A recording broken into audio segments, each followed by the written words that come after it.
So we're back in downtown Chicago, where a lot of businesses looks like they're boarded up again, which is sad after the looting last night.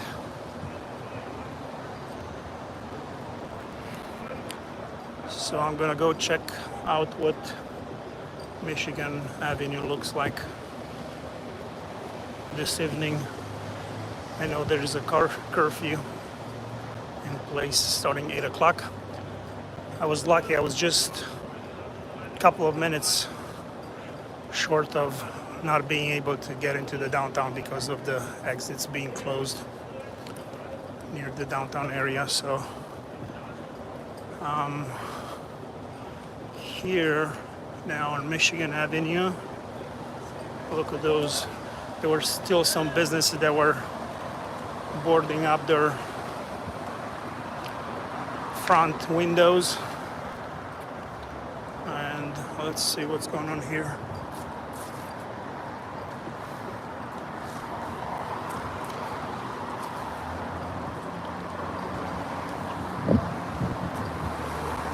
Ciao, ciao.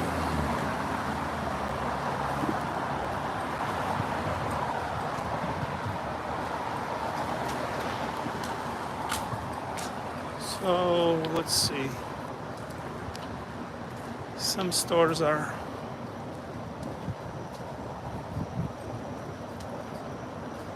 this was already boarded up on Friday night, so I guess they knew something, and looks like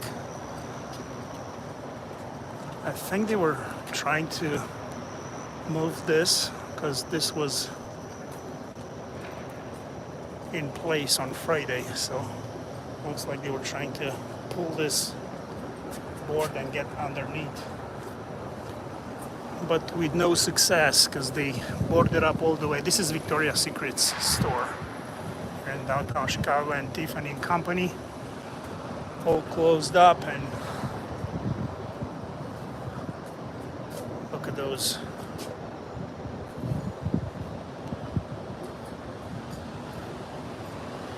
No jewelry. Usually there's some jewelry here in this window, but nothing. Just a quiet night. Yep, Tiffany & Company's boarded up on a sidewalk here and there are all kind of police and undercover officers, I believe, every corner.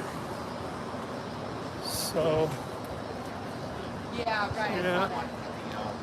welcome back to the craziness. Section 5th Avenue here in Chicago.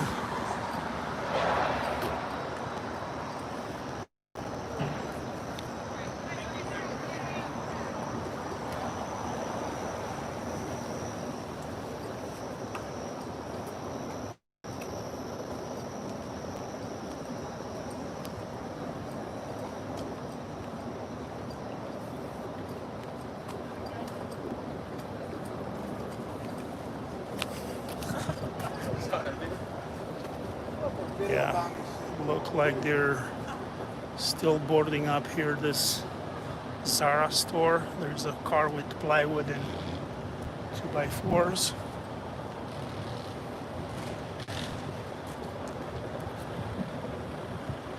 I guess they're expecting more shit to happen.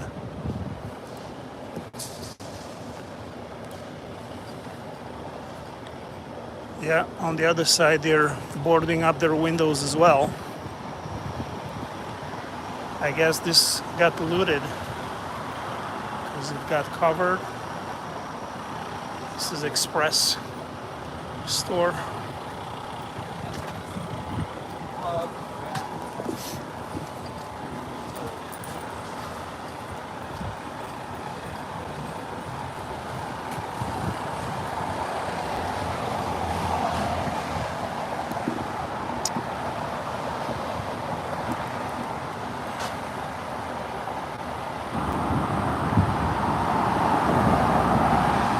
Yeah, I believe that's a Nike store or some kind of a... Yeah, Nike. They're boarding up their store here on Michigan Avenue.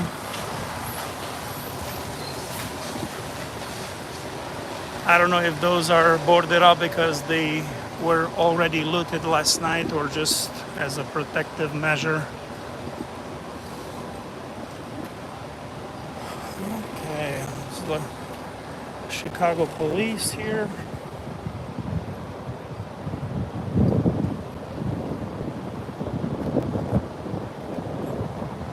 It's pretty dark. The hotels, of course, are empty. No tourists this summer in Chicago. Starbucks closed. It was open on Friday night, but looks like tonight is closed.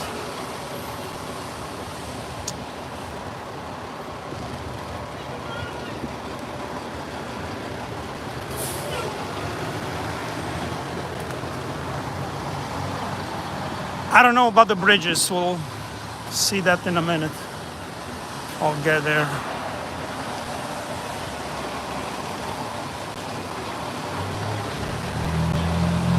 Rolex, that's boarded up as well.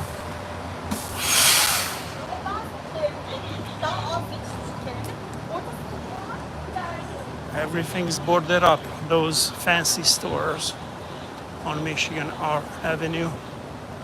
Cartier. Police cars.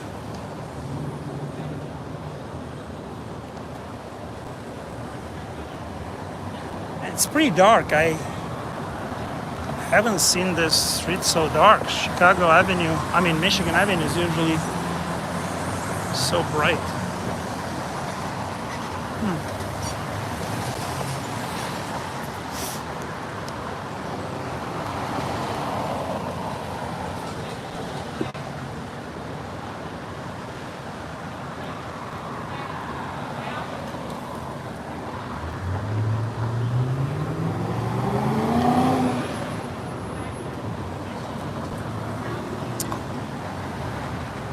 'T store closed up.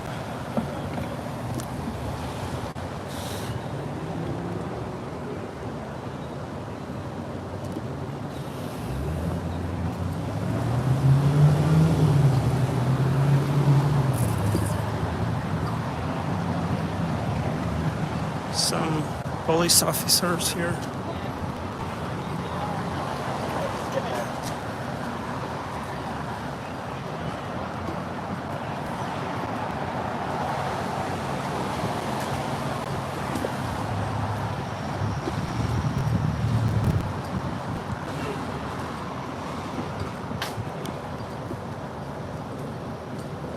Yeah, Levis store was not covered on Friday, so I don't know if they looted the store as well.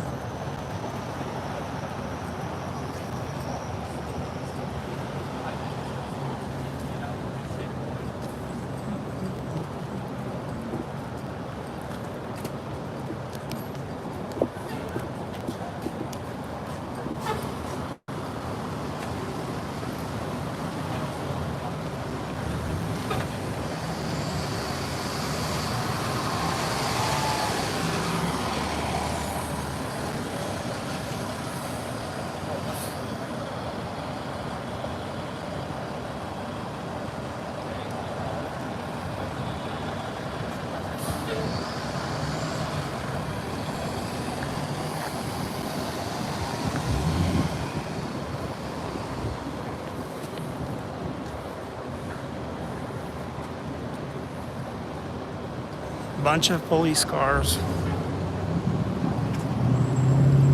and the homeless guy, which it's not a good night to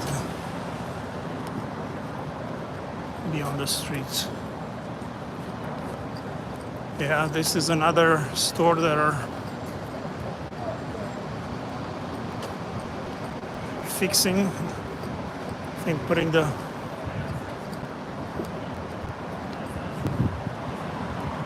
front windows.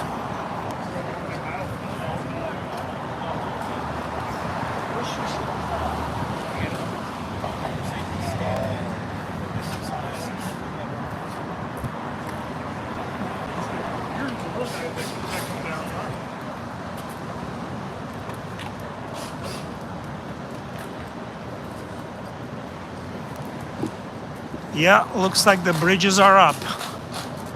I hear the bells. North Bridge closed, boarded up. Homeless person here.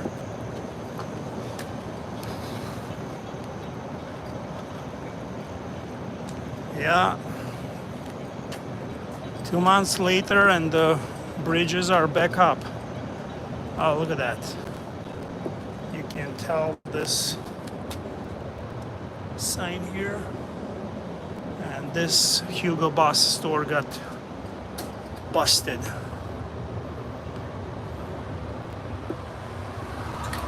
Stuff everywhere.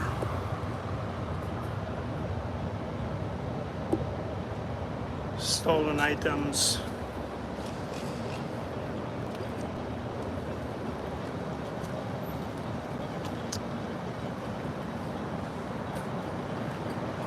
Yeah, tonight it's pretty quiet.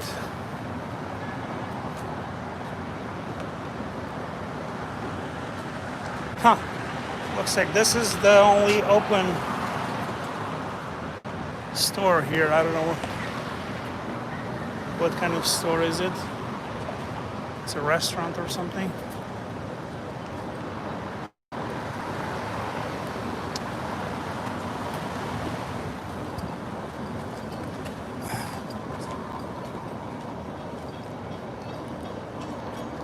Continental Hotel, completely in the dark. Yeah, Chinese place. Look at that. No lights whatsoever in this hotel. Just a couple of them, a few of them up.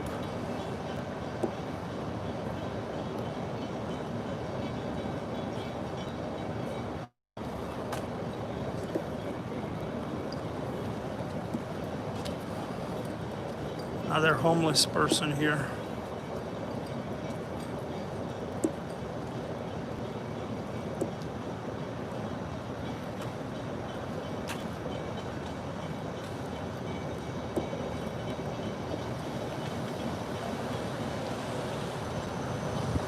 It's completely ghost street.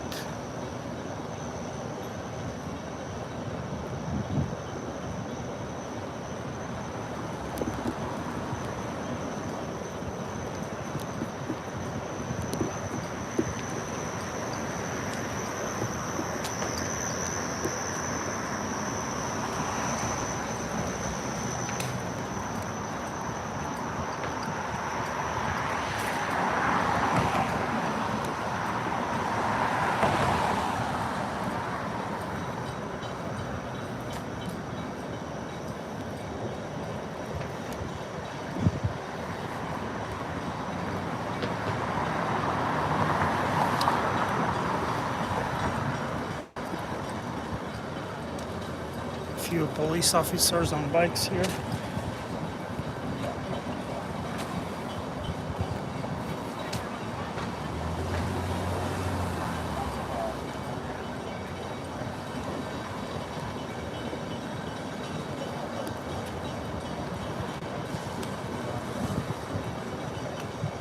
What a big difference, couple of days. On Friday night, there were people singing, enjoying a beautiful night out here on Chicago River, on the boats. There was a street performer, and now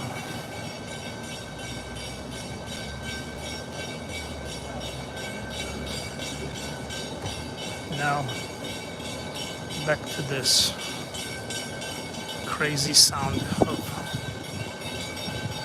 police here. Yeah, I don't think you're even able to cross the bridge. Yep, everything is closed, so I can't even go on the other side. I have to probably go around somewhere else. This freaking noise, the bells. Yeah, all the bridges are up.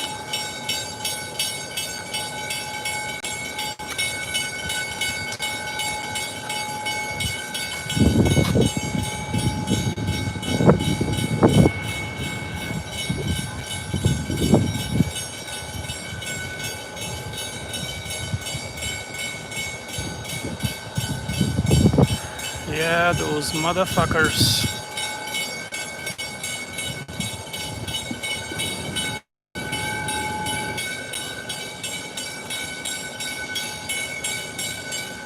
You're not gonna accomplish anything by looting, so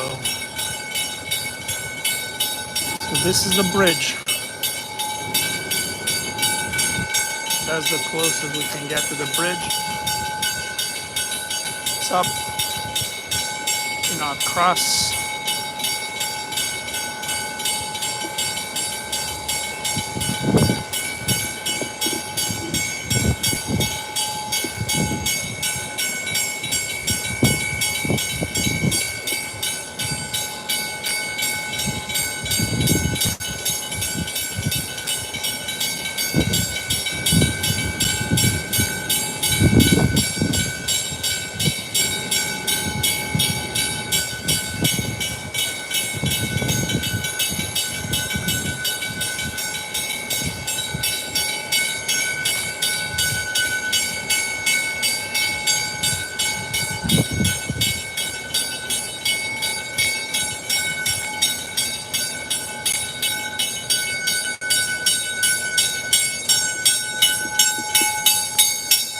Yeah, the bridge, all the bridges were up in at the end of May when those first protests and looting started. They were all up, except one of them, I think, that you could cross from one side to another.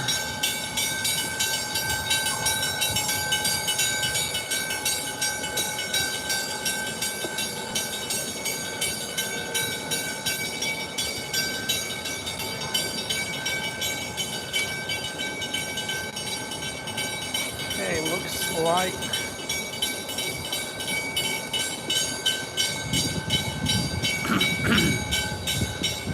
I might be able to cross on the other side.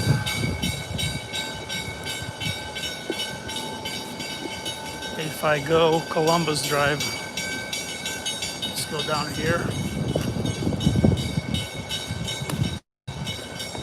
This is Apple Store,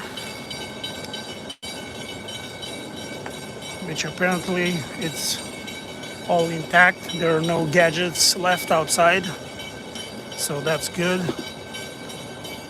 Oh, actually, looks like they got into the store too. Yep, you can see the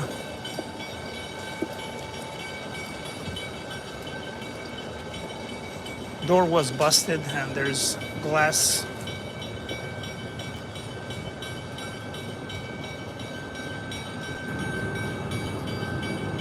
There are a few tablets.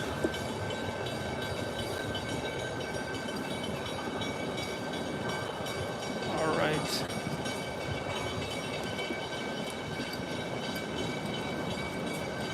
Oh, there's a security officer.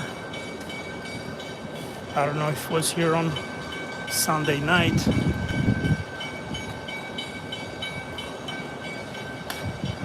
Oh, look at that beautiful view.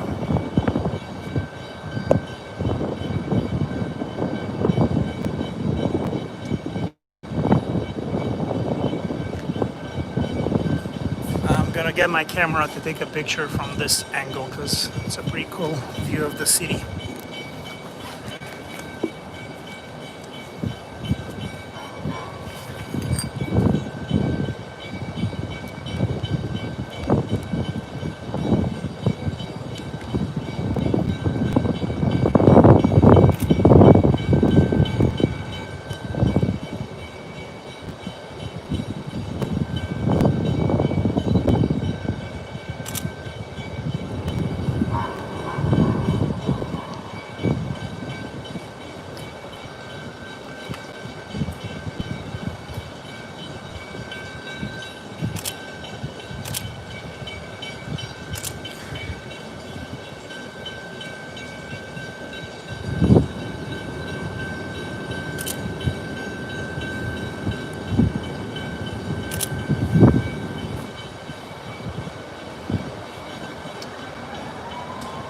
All right.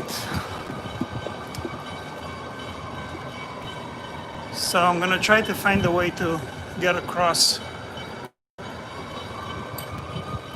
here on Columbus Drive.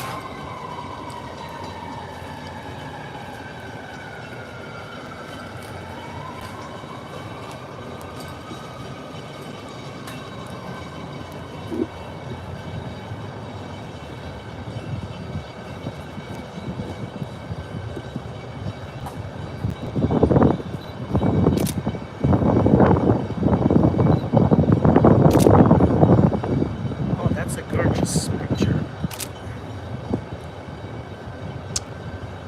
Chicago is beautiful. It's a gorgeous city. And this is, wow, I got some really cool pictures.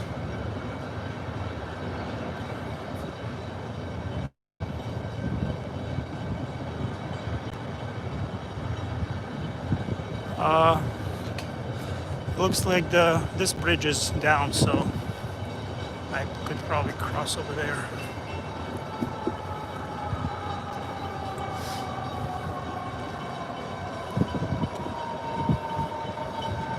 Not before I'm going to take some more pictures of this beautiful view. Look at that. That's the...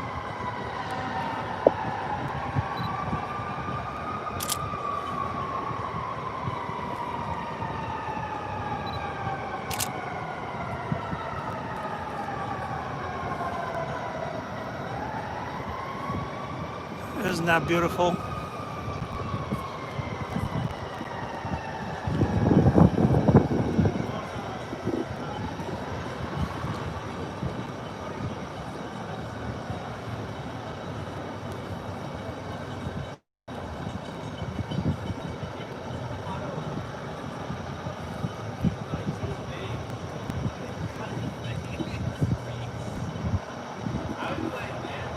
Yeah, look at that.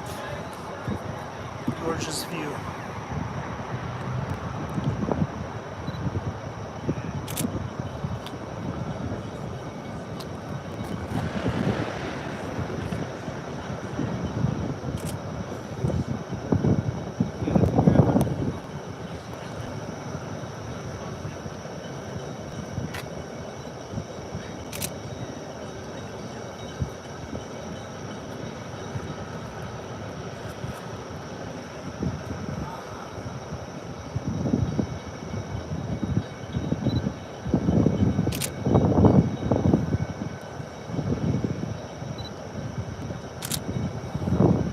Sure will for some long night.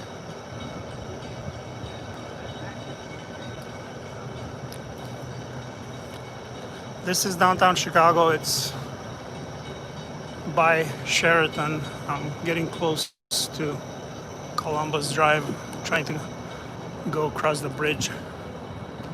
Oh shit, let's see, how can I get on the other side somehow? Let's see. Yeah, I think I can go this way.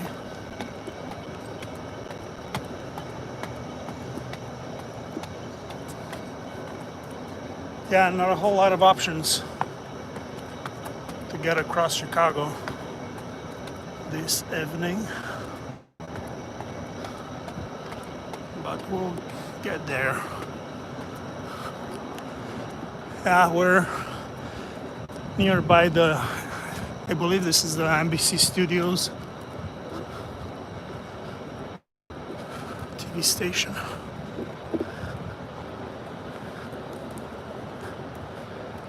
And looks like that's University of Chicago, one of their branches. Look at the Sheraton, it's almost completely in dark.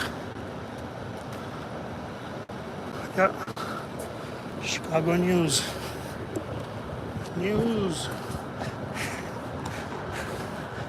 Chicago news.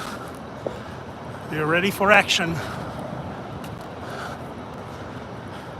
So we're here by the Sheraton Hotel and Lowe's.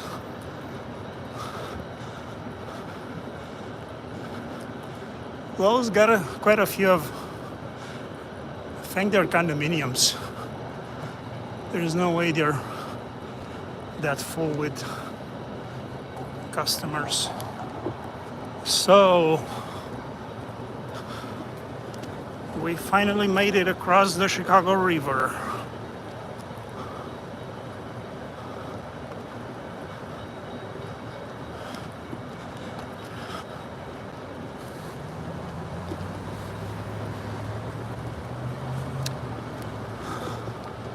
Oh, look at that beautiful heart.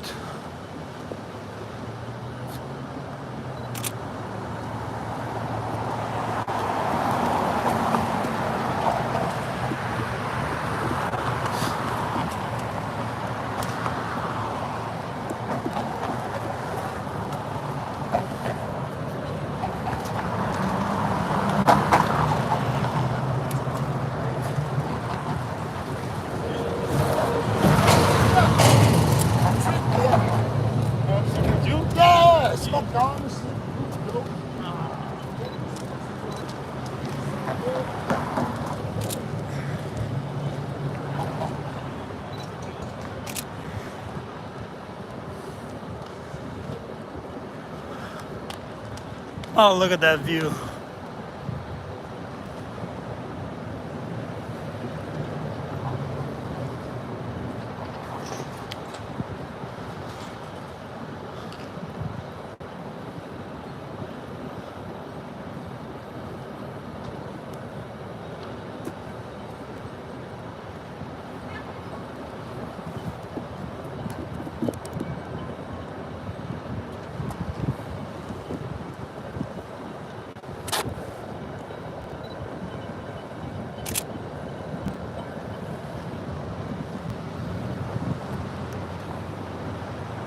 Stunning.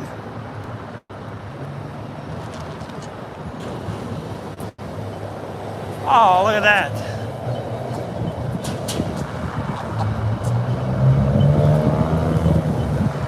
Sheraton loves Chicago. That's a beautiful heart.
Okay, this is Columbus Drive.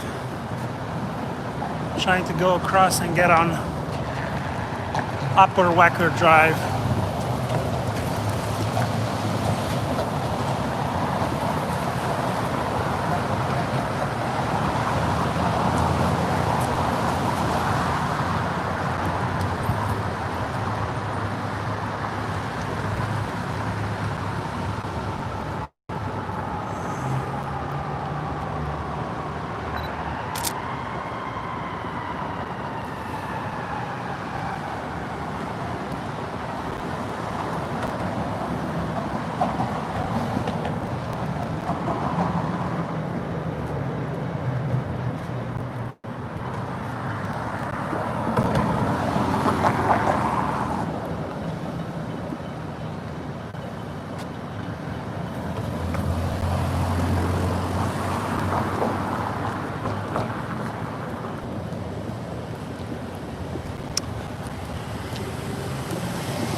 right.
Well, I don't think the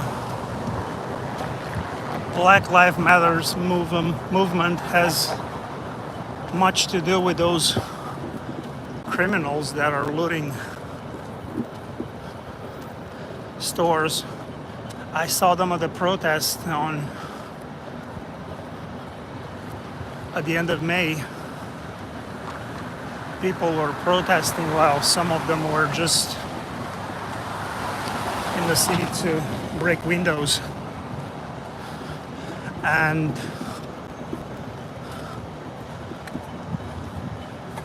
a lot of them were actually white people. I got at least one of them on camera with a hammer getting from inside of the store. So those people have no conscience whatsoever. Look at that, beautiful.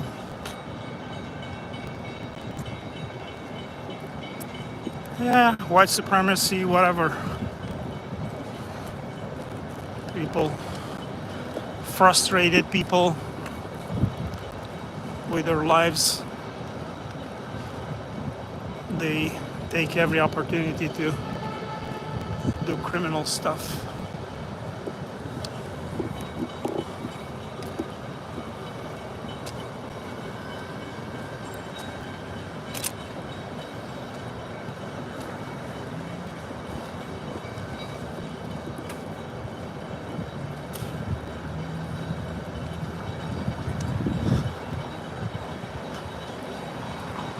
Right, so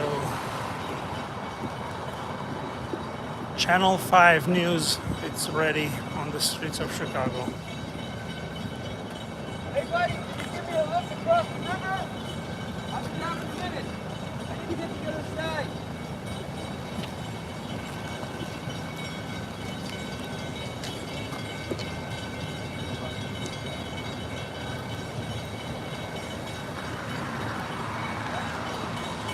NBC News.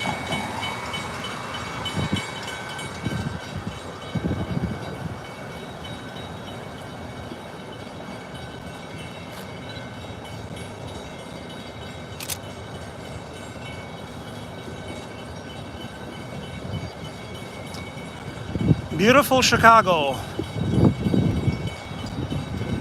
There's a little boat. I don't know if that's private boat or it's part of the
Okay, we got the Chicago trucks.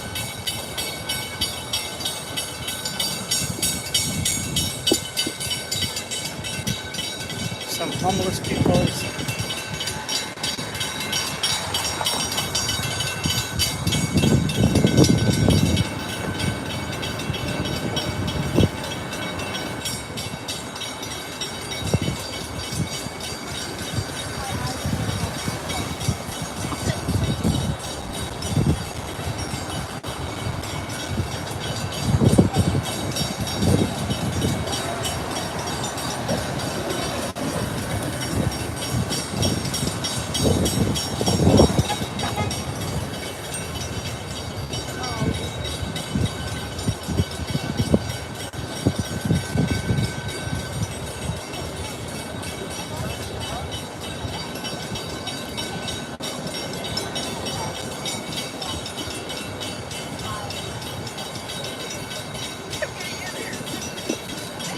No, it's the east side by the lake.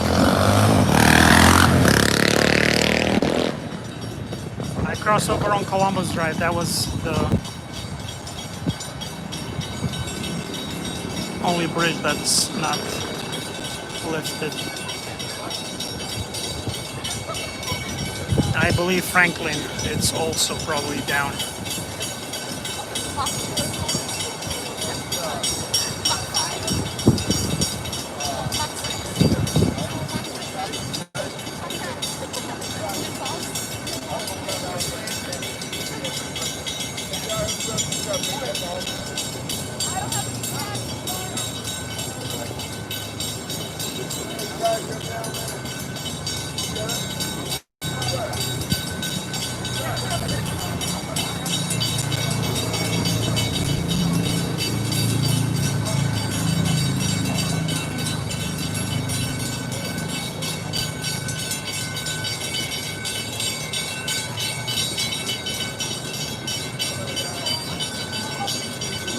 We got some 3 ladies walking around Chicago.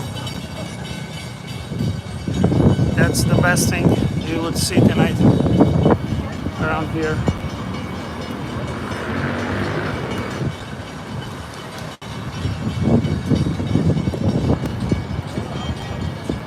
Yep, all the bridges are up. Let's see, London House, it's open, maybe? No?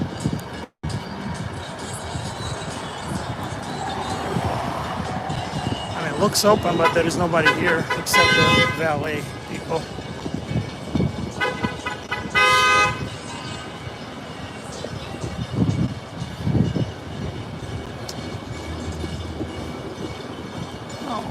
Okay. Looks like the lady are staying in the River Hotel.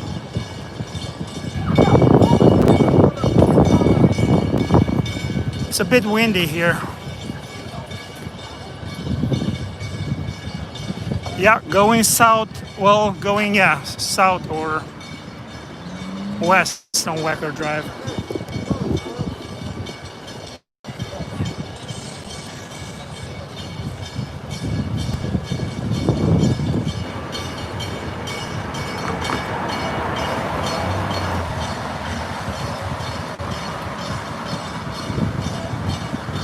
Gonna check to see what State Street looks like. The bicycle taxi, it's available. Not they're doing much business tonight. Guy is talking on the phone. Let's see.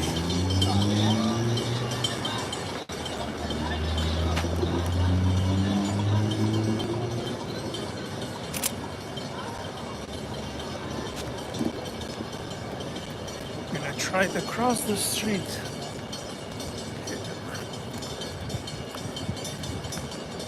Itzhak Rabin Place. Never knew this was called by the Prime Minister of Israel.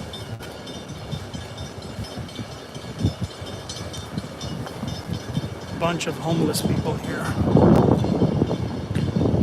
by 7-Eleven.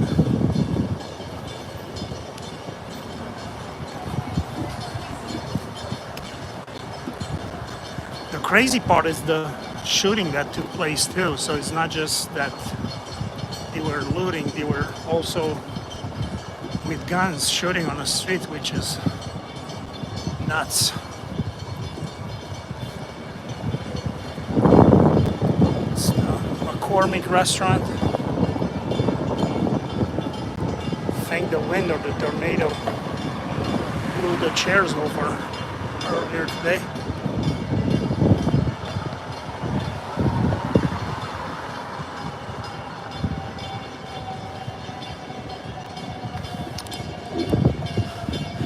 Oh, that's not true. I mean, you don't know who's getting sick and who's not. I mean, they're homeless, so I guess they keep social distancing because nobody's getting really close to them. So it's not, they are not getting sick. Even if they do, we don't know.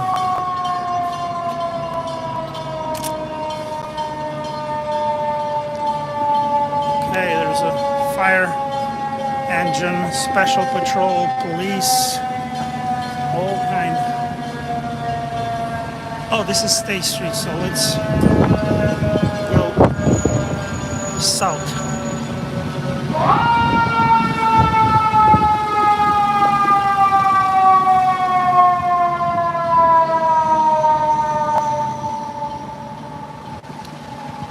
So we're south on State Street now, getting close to lake. This is one of the streets where during the first protests they burned that car, police car right here. Actually you can still see the burning signs, and the tree got burned on one side. Yeah, this is like half burned from the first riots.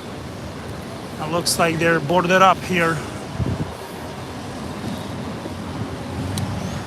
Yep.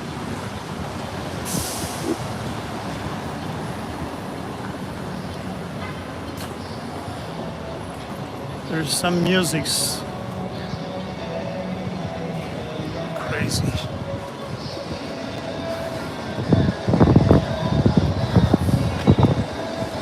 So here we are by the Chicago Theater, and like a homeless person with a music volume turned on. It's crazy. So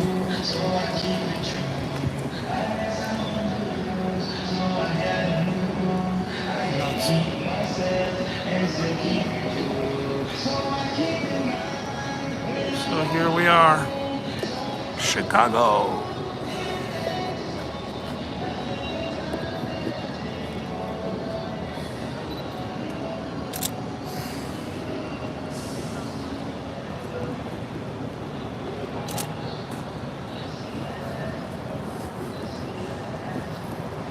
I believe this is the ABC studios across the street.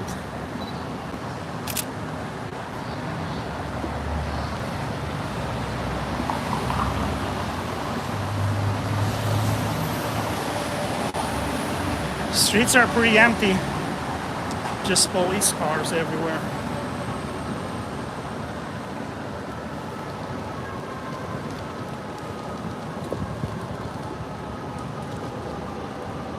Undercover cars.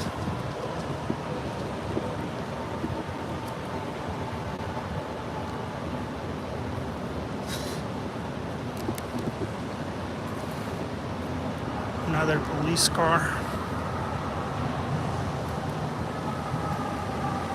More police cars than anything else.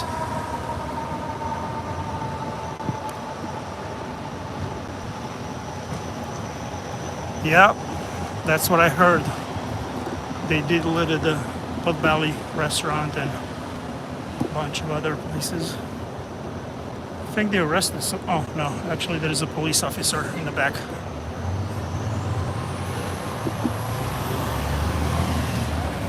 I think they're just starting their shift.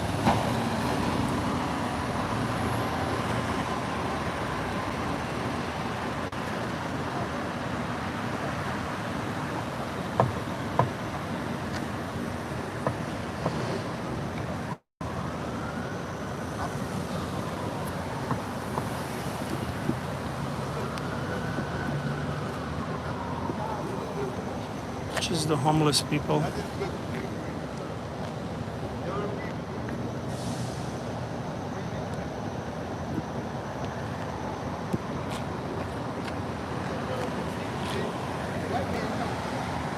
Okay, looks like it's 9:15. If that clock is working okay.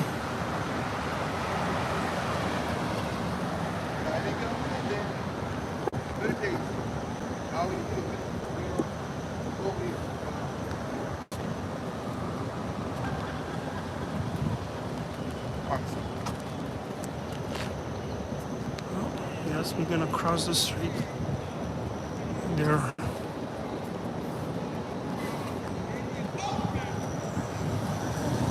There are more homeless people on the streets than anybody else. They're everywhere. It's here too.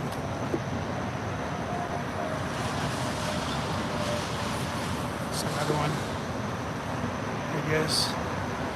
No, actually, now she's trying to get a taxi or something.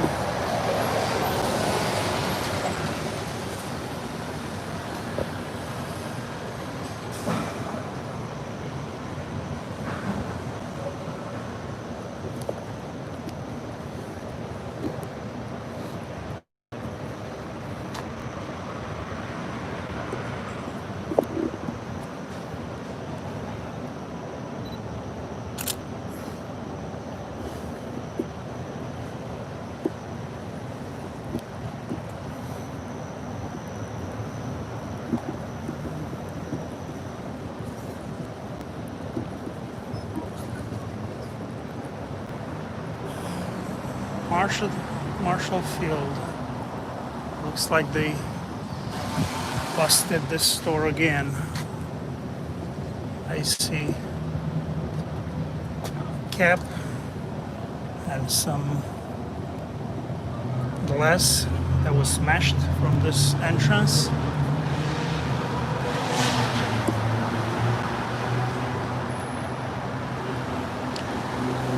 Macy's.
Just some young ladies taking Instagram photos, I guess, for their Instagram account.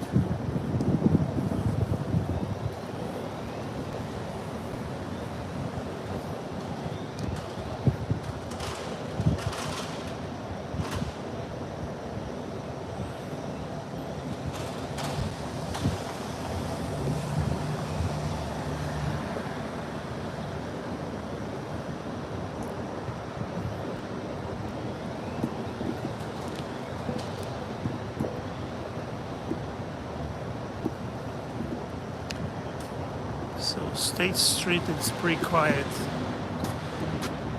See, Windy City newspaper.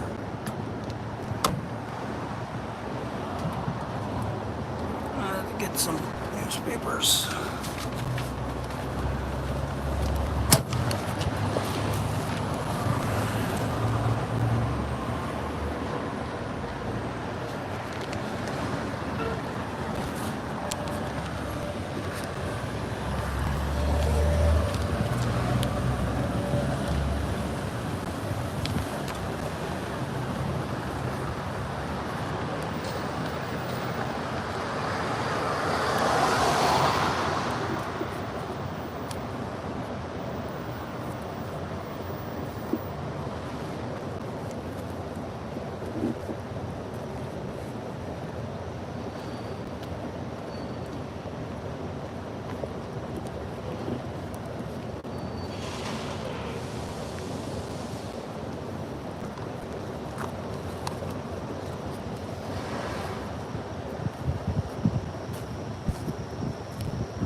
Pretty quiet.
Yeah, that's the Target store.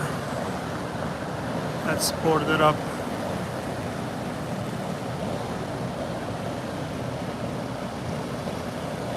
That's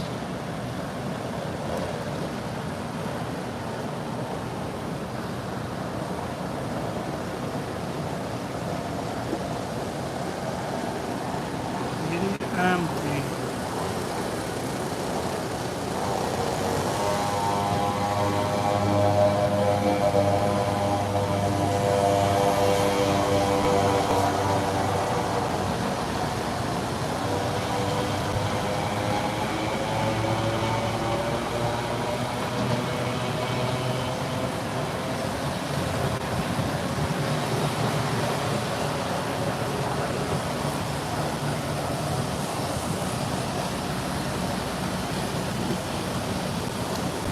Yeah, they're boarding up the store again. It's crazy. Seems like they're ready for more stuff to happen.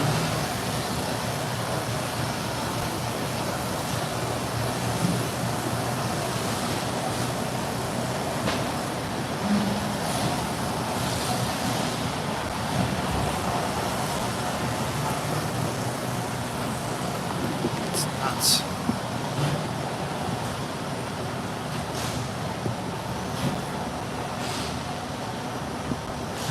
Police cars everywhere. Look at that. That's like 10 police cars.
Yeah, they're building up a wall.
How far up is lake?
Yes, it does.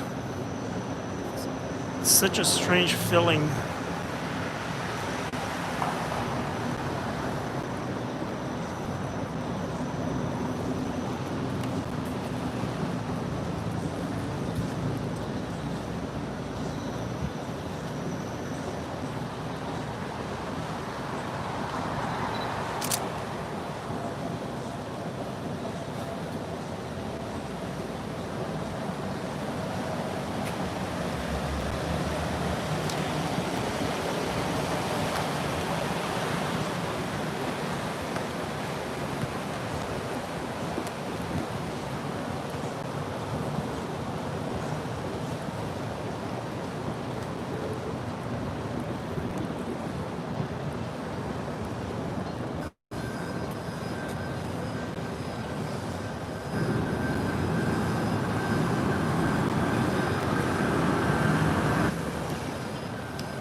Looks like even McDonald's either got busted or they just covered it up. Crazy.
This is Lake Street and Dearborn.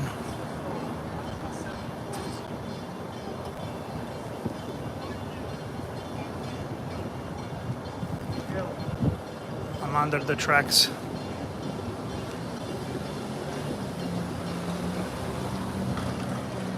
This is the 7-Eleven that got looted at the end of May. I filmed here for like 30 minutes live. People getting in and out of this 7-Eleven, pretty much looting everything. And I don't know. Yeah, look at that. Currently closed. So yeah, some businesses will never recover.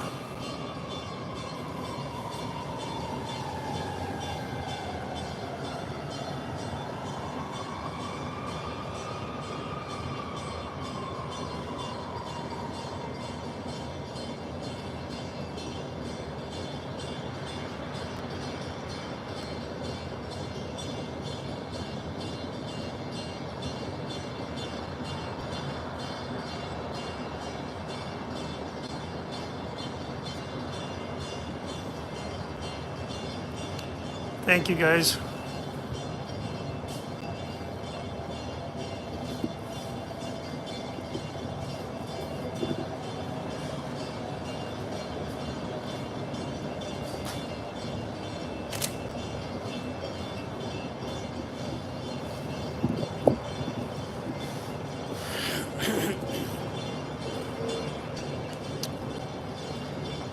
Don't forget to like and subscribe to this channel if you like this live streaming.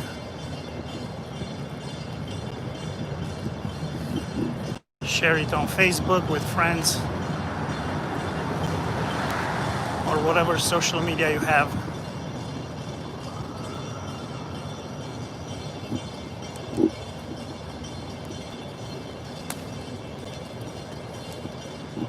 So yeah, we're live here in downtown Chicago. This is Dearborn and Wecker Drive. The bridges are up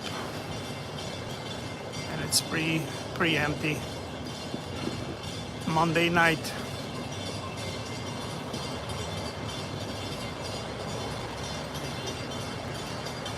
August 10th, 2020.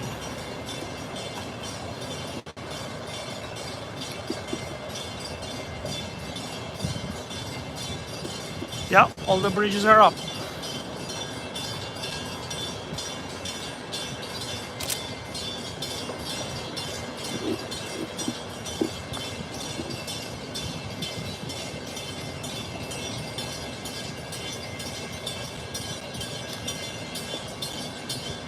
We're on Wecker Drive and Dearborn.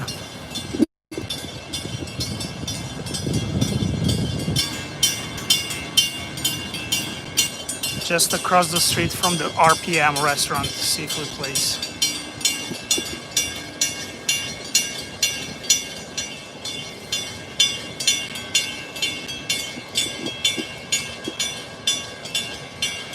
I was here just on Friday night and it was beautiful. People were on the boats by the Chicago River, drinking by the restaurants down here, and I thought things were coming back to normal slowly, and here we are again.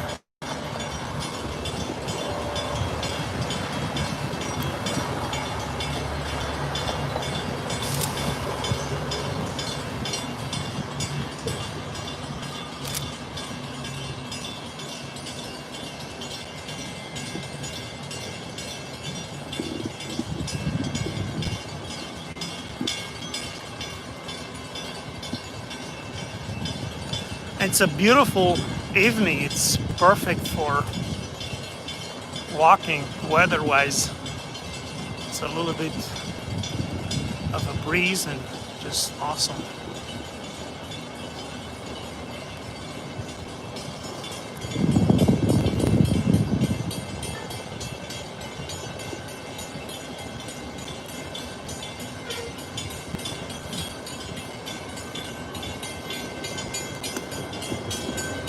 helicopters hovering above, and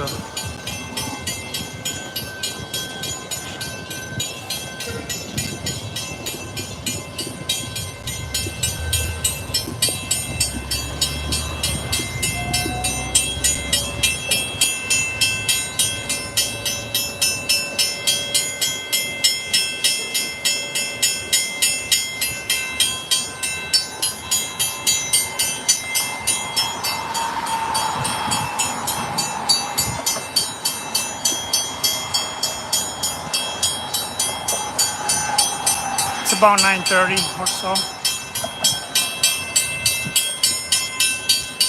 Those bells must be annoying for people living around here all night long. These freaking bells.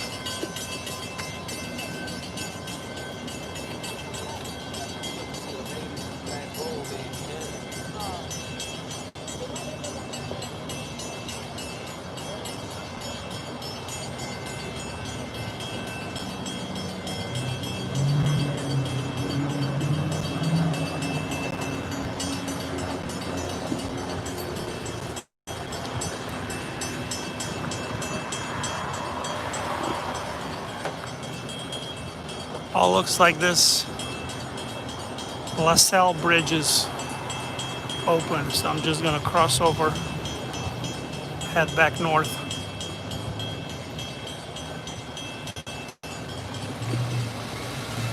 Yeah, check out the videos, the video I did on Friday night. See how nice of an evening was.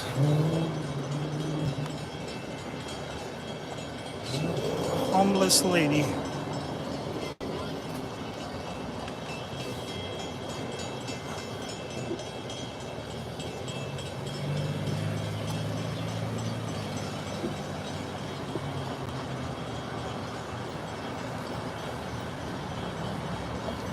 It's a little bit more quiet here.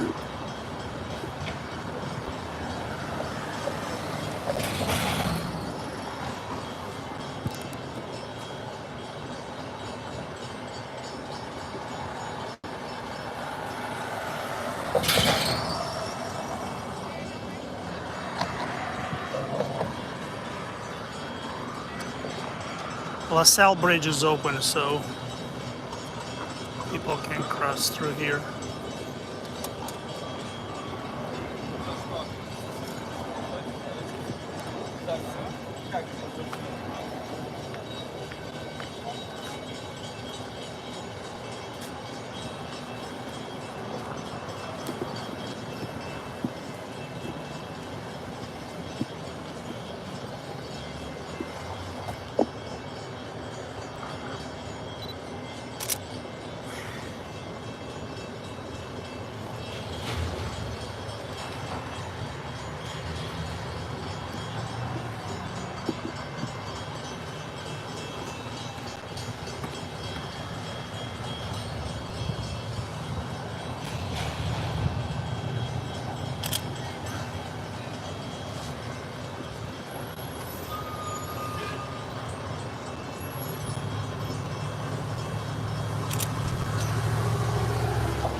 guess 7-Eleven is right here.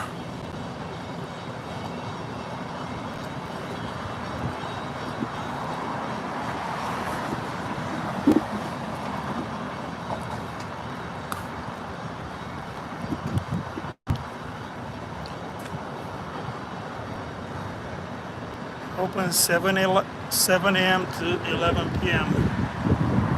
But I guess now they're closed. Yep.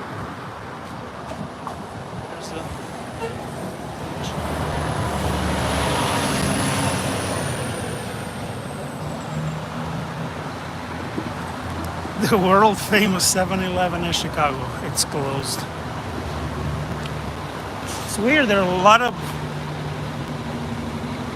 city buses that are empty. I don't know. They're carrying police officers probably, and they're just going places to have them sit in the bus to relax. I don't know. There's another homeless.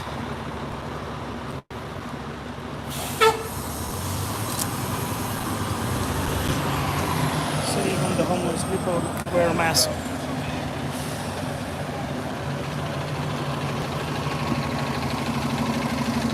So that even the homeless had a face mask for COVID. So maybe that's why they don't get COVID, because they wear the face mask.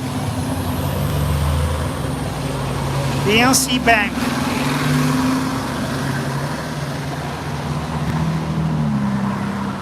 I don't know if it got looted or something, or they just boarded up.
This is the famous Hubbard streets with bars and far places to go.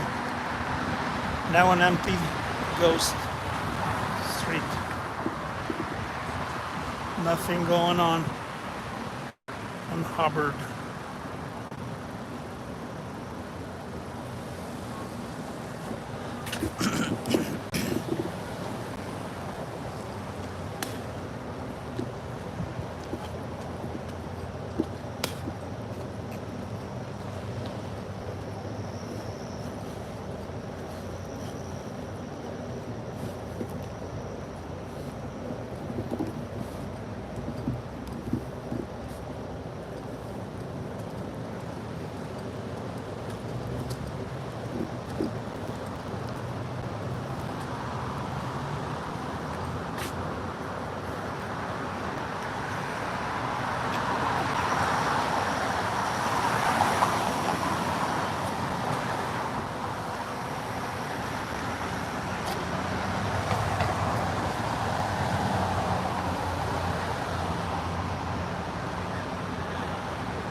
Yeah, Jimmy John's. No subways from Jimmy John's.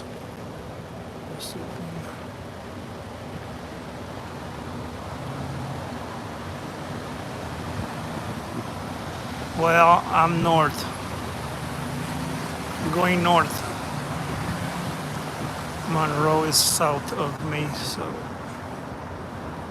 there's police everywhere.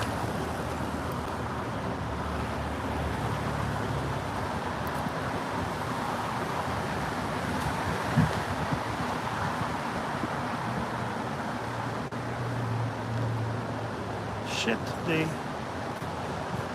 looted the lotto place. Huh. It's crazy.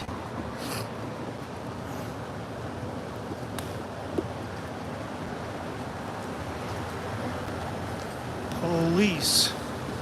Police everywhere. Look at that.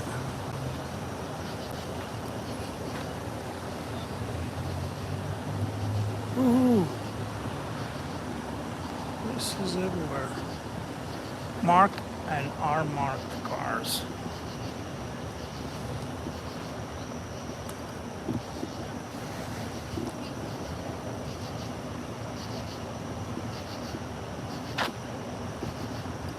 Serve and protect Chicago.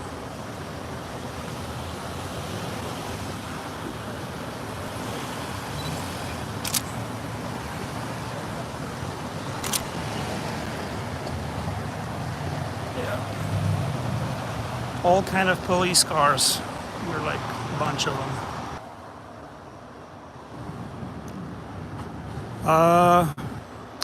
Okay, somebody just called me and I guess I lost.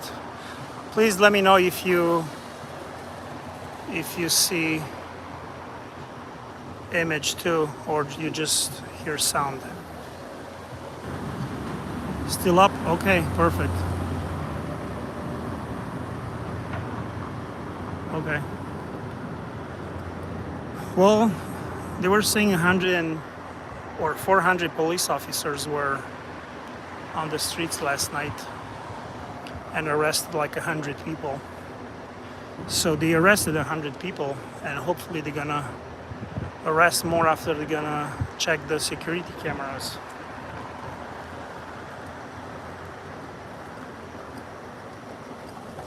Left Uber. So I don't know. I mean, with cameras everywhere, it's not that hard to catch the cars, get their license plates, and figure out who's who. And hopefully this time won't get released less like last time.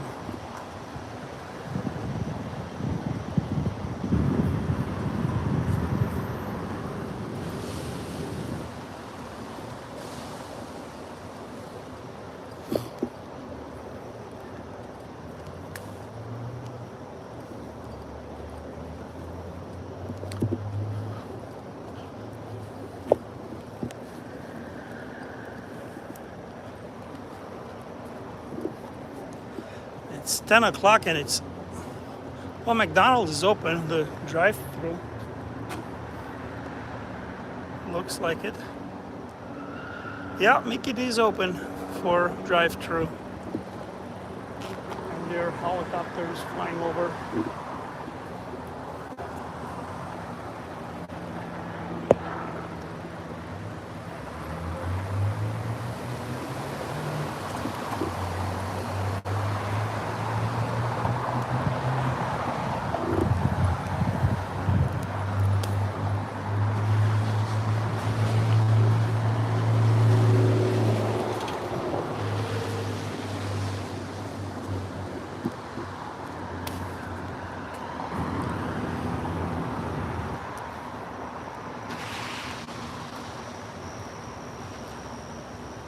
Yeah, Mickey D is open.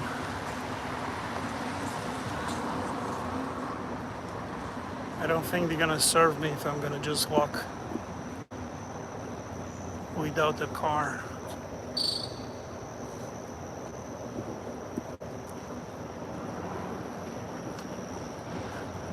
Yeah, Hard Rock Cafe is probably closed as well. And there's nobody in the streets.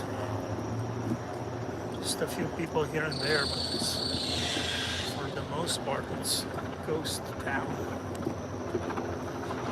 It's freaking summertime. You would think things are back to normal, but nope. Look at that.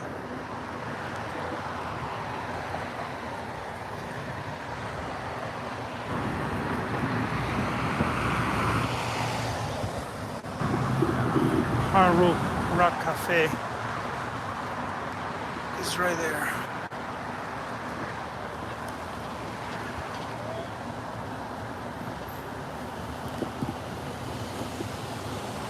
Even security officers with guns by the gas station here.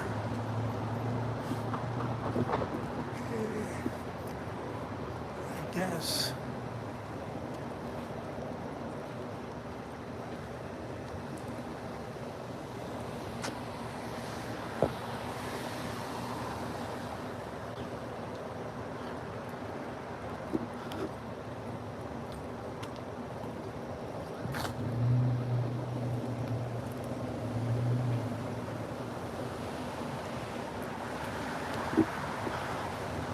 Chicago is full of people and a lot of fun. Places are open, restaurants, people on the streets, tourists.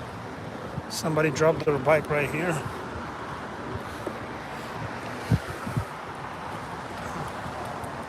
Fogo de Chao. This is a great steak restaurant. Awesome steaks. I guess they're closed.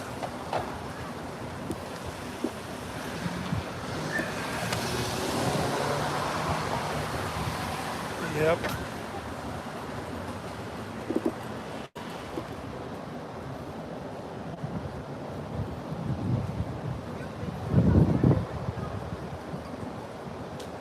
Fogo de Chao. Great Brazilian steakhouse.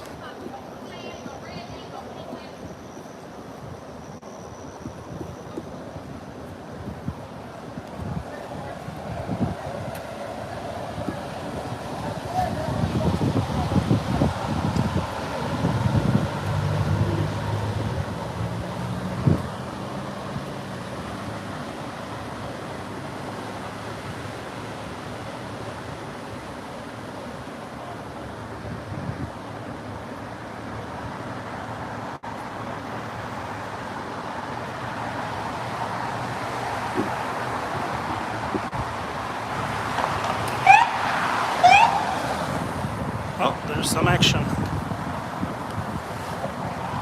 There is some action going on somewhere north. I think Claiborne and Halsted area. At the Apple store last night. What are things going on?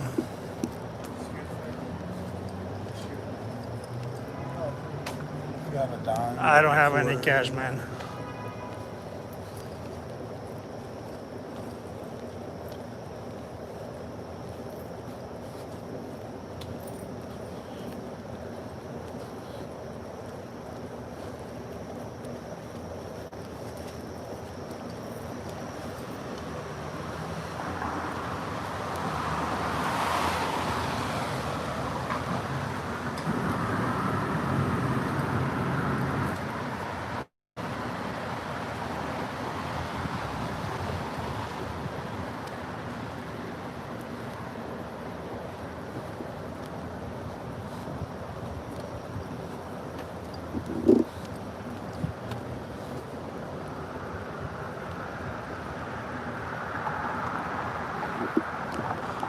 Yeah, usually this area is pretty safe. I mean, there is really nice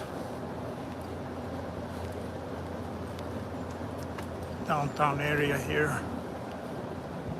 During normal times, people on the streets, restaurants, bars open. That's another bar that's closed now.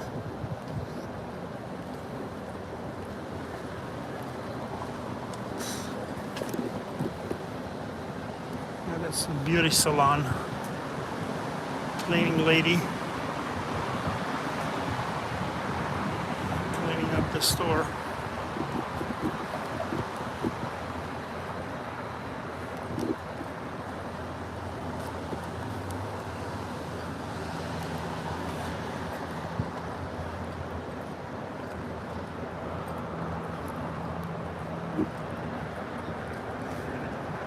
Western Union is boarded up.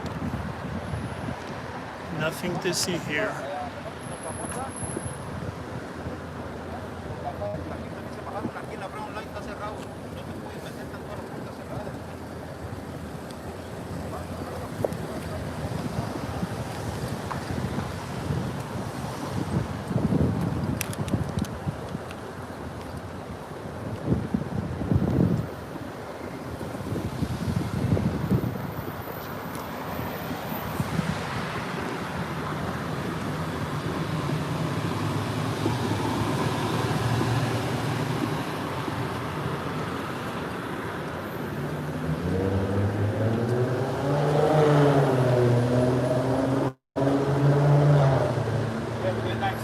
Take care. You're very welcome.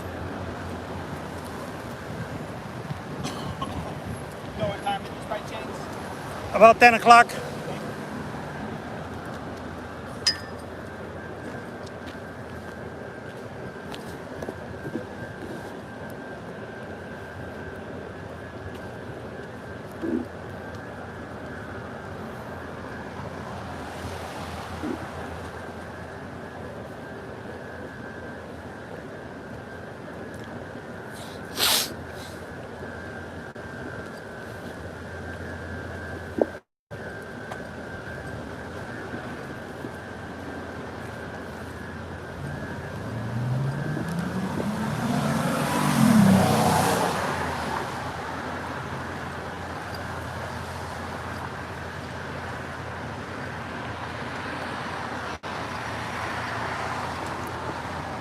No, there is no looting tonight in downtown area. The entrances into the city were closed again tonight. So when I got downtown, it was just a couple of minutes before 8 o'clock, and they were ready to just close the the entrances. So you couldn't get into downtown.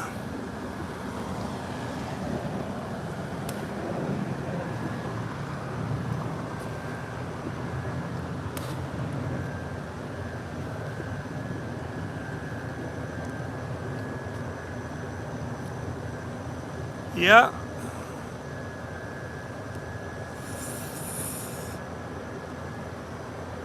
Regular 269.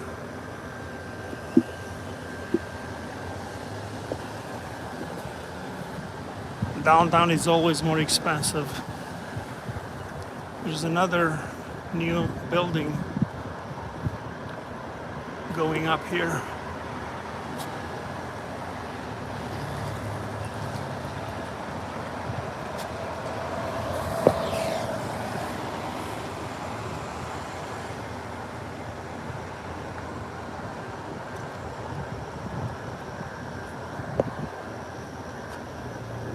Yeah, I park nearby Jesse White Community Center. There's the only magic street where you can park without having to pay parking, especially if you have to stay too long.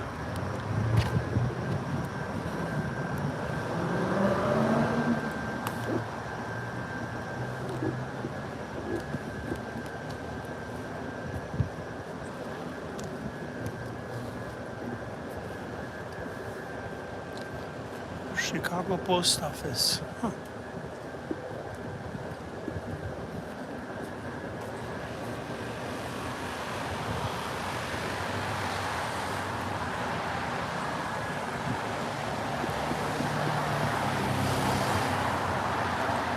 I probably am.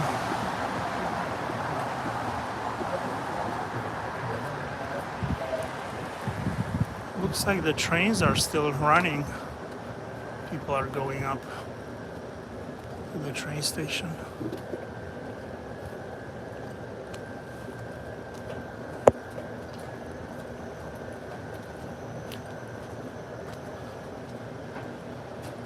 Dunkin' Donuts.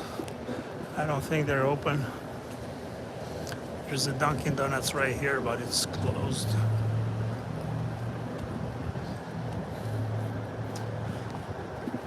Look at that empty street.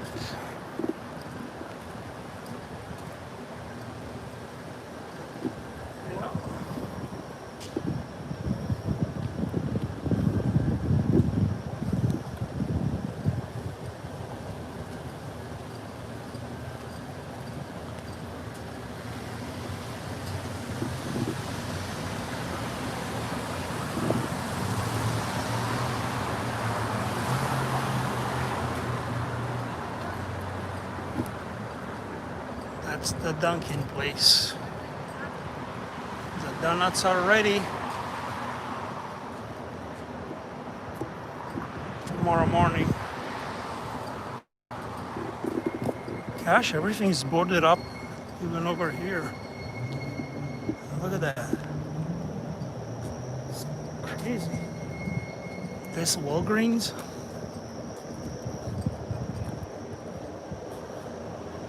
I don't know, this, I guess they smashed this Walgreens too, because I see glass shatter down here. Yep. Looked like this was an area where they looted last night. Huh. It's nuts.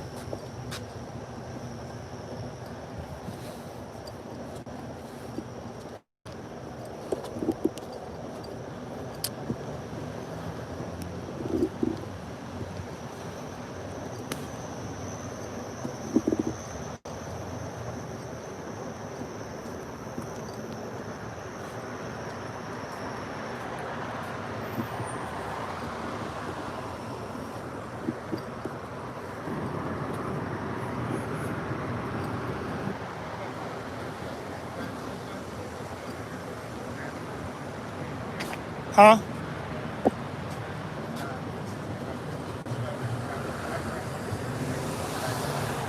Can't hear you. Say that again.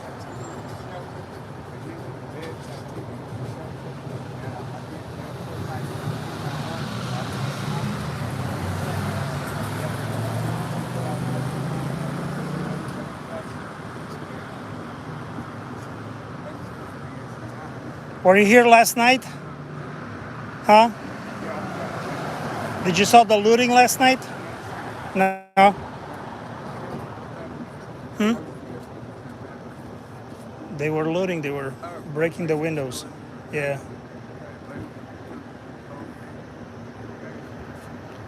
So where do you live?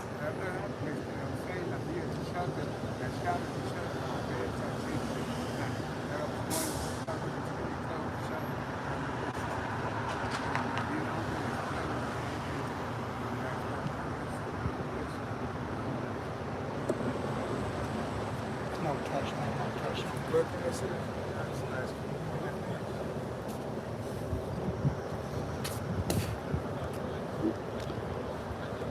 Homeless people everywhere here in Chicago.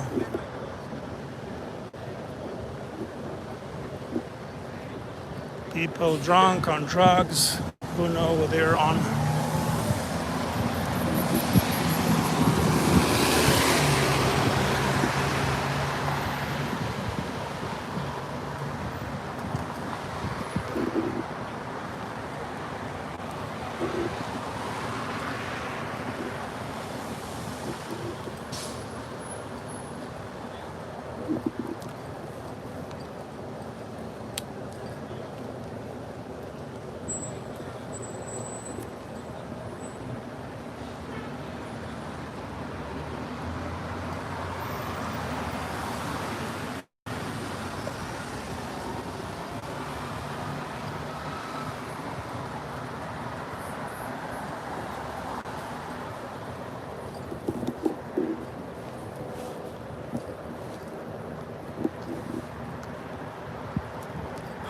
right.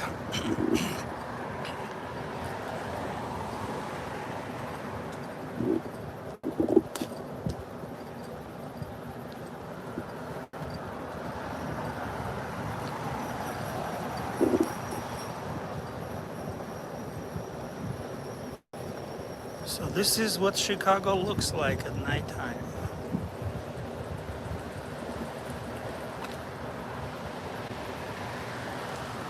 Nice and quiet.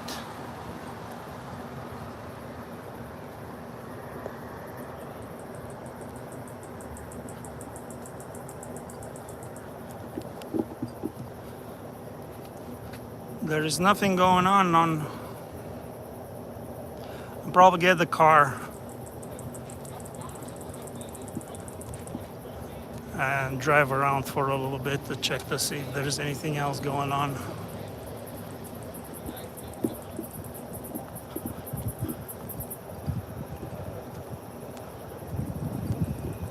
So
Cabrini Green, yep.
chance to explore the nooks and crannies of this city so full of history and intrigue, even as she yearns for August's annual cultural extravaganza, in which for many years she has taken part. Listen to the excitement and listen to events, going to see things, going to see comedy, going to see theatre, going to listen to music, and listen to other writers talking in terms of the arts and creativity.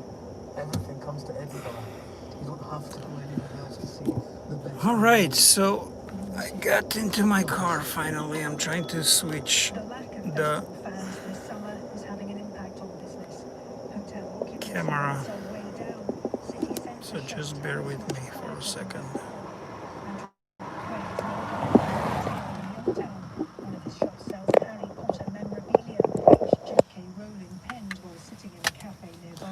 Let's see if I can get us on here.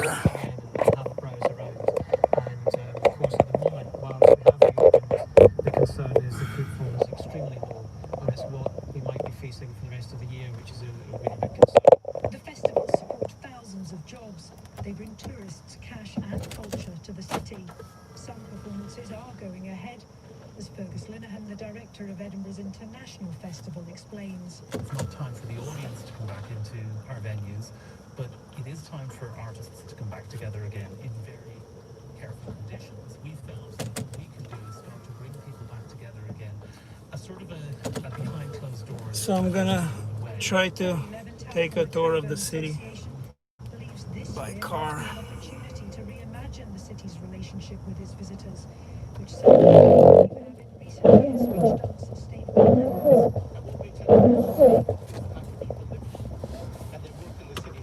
My windshield is kind of dirty, so I'm sorry if the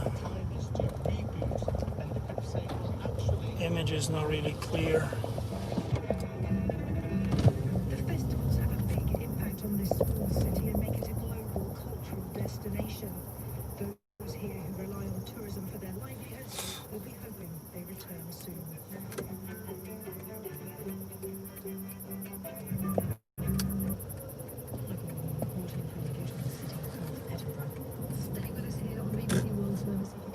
Summary for you in just a moment. I'm Jackie Leonard, and you've been listening to the newsroom from the BBC in London. Distribution of the BBC World Service in the U.S. is supported by Magoosh, online test prep for the GRE, GMAT, ACT, and SAT. Staying at home is a great time to prepare for something new. With Lawrence in 63rd? That's crazy. That's and south side of Chicago. Small business protection for more than vehicles with insurance expertise to keep your company moving forward. More at progressivecommercial.com. Oh gosh. WBEZ is supported by First Midwest Bank, committed to using local knowledge and ideas to help clients get business momentum back. FirstMidwest.com. We have ideas. Hey, I'm Greta Johnson. Beauty is in the eye of the beholder. And if your car is no beauty, you can let WBEZ Google it, and we'll turn it into our award-winning programs. Just go to WBEZ.org/car and thanks.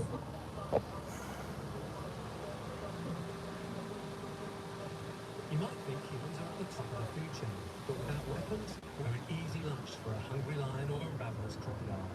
Every year, Well, I'm pretty sure in the south side of Chicago there is always action going on, because that's where usually all the shootings and craziness take place.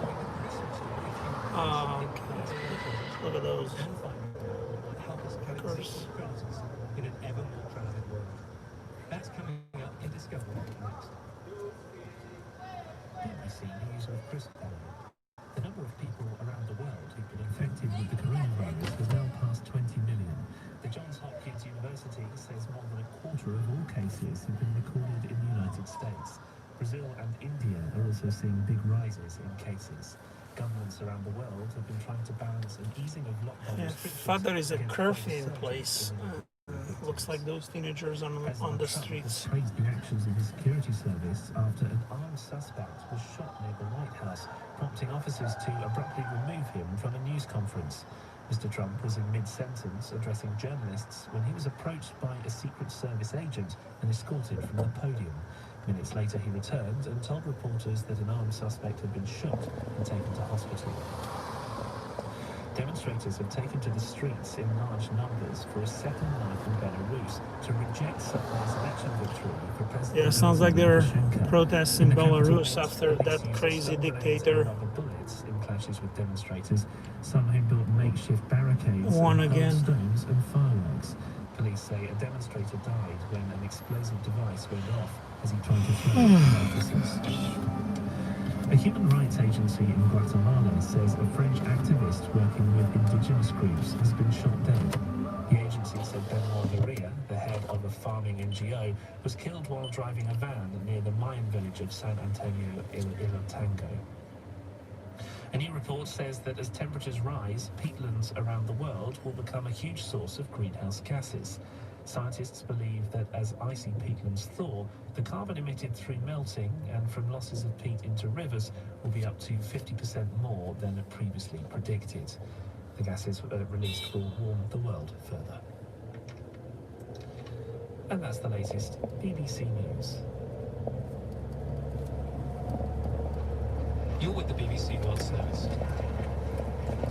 In 2015, I was in South Africa tracking lions with wildlife guide Jared Reed for another radio documentary on trophy hunting. Tires over here. And then put your hand in there. It's from a left front paw. Looks like from a lioness, actually, this. Looking at the track, I mean, it's quite fresh. This could be from earlier. It was supposed to be.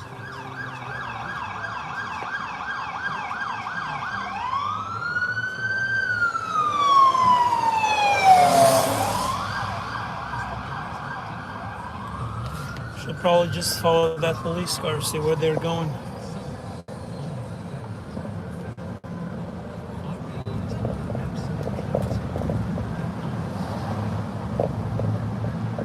Oh, here we go.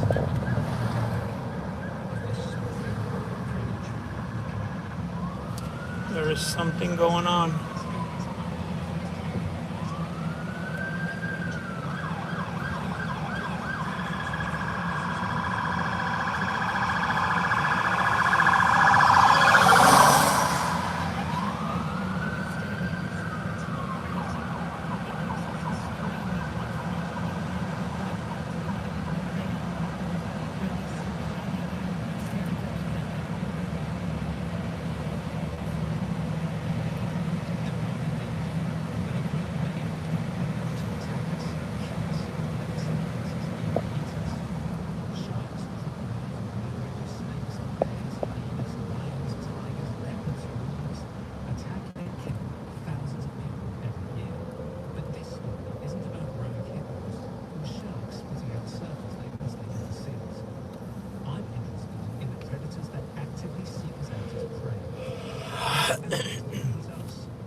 Because, as we'll hear, the predator-prey relationship is still very real in some parts of the world.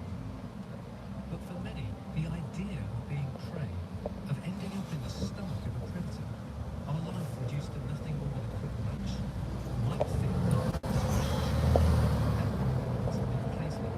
Professor Alice Roberts is a biology anthropologist and anatomist at the University of Birmingham. I started by asking her how long we humans have had the potential to be another animal's dinner. The earliest representatives of our species that we have go back to just over 300,000 years ago. But if we're talking about humans more broadly, I'd say that refers to anybody from the genus Homo. And, that takes us all the way back to just over 2 million years ago to very early humans like Homo habilis and Homo erectus. So if we're talking about these really early humans, perhaps 2 million years ago, what sorts of landscapes are we talking about? Where would they be living?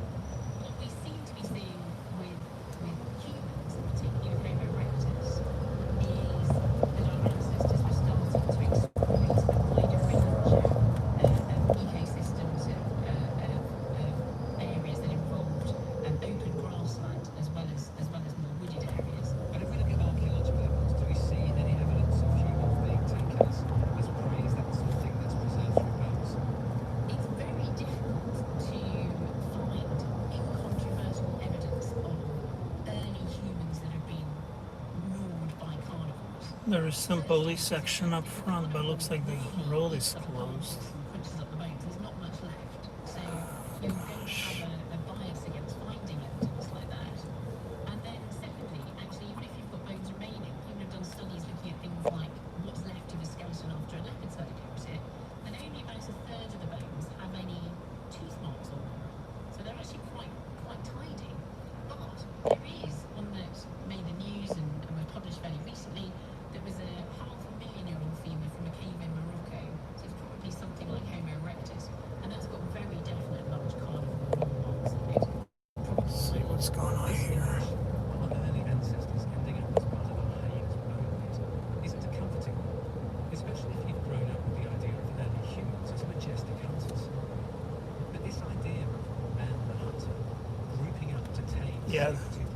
Dior.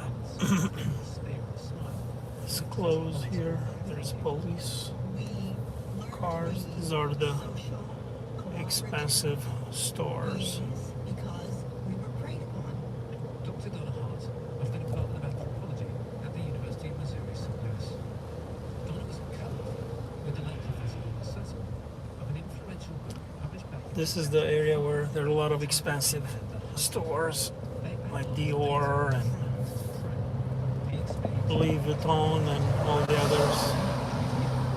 Just gonna try to go around the block. humans were very vulnerable to the predators of the day. We were 60 to 90 pound beings that had flat nails, no claws, a steep Sidewalk closed. access to trees. Probably at that stage in our evolution, running was not going to be something that outran a predator. So there's little doubt that the earliest humans were quite aware of the fact that they were on the menu of many predators. And I'd like to add right now that there were so many more large predators than there are now. Species that Yes, this is live in Chicago. included saber-toothed cats. We're live on State Street nearby There was a proliferation also of hybrids. State and Cedar Street. So let's see. Preying on archaic humans, Homo sapiens. Try to go around, see if I can. In fact, there are 2, 3, 4, 5, 6, 7, 8, 9, 10 Go back on different species of ancient hominins over time from Michigan Avenue. 50,000 years ago that shows predator damage.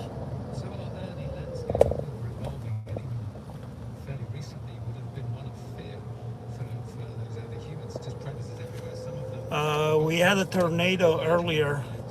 You can check out my video, subscribe to my YouTube channel, and check the video I behaved the way that we went out foraging. broadcasted earlier from the Interesting because north side of Chicago where the tornado damaged some this was when I was working in wildlife conservation. neighborhoods. There was Let's see. pride of lions Plug that in like the to go up phone. trees and rest after their noonday meal in the hottest part of the day. So we sat under that tree, and above us were draped like huge tents on the Christmas tree, 12 different lions. Let's see. There's I thought, okay, this is a vignette of what might so we're back on Chicago. just like gazelles. I mean on Michigan Avenue, downtown Chicago. It's just resting. By the Because if you were in fear constantly, the stress would kill you before the predator did. stores that were looted. Gucci.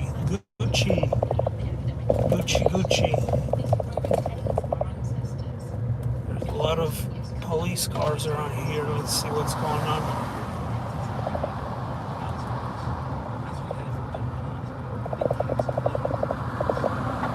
Yeah, police officer just hanging out by the buses.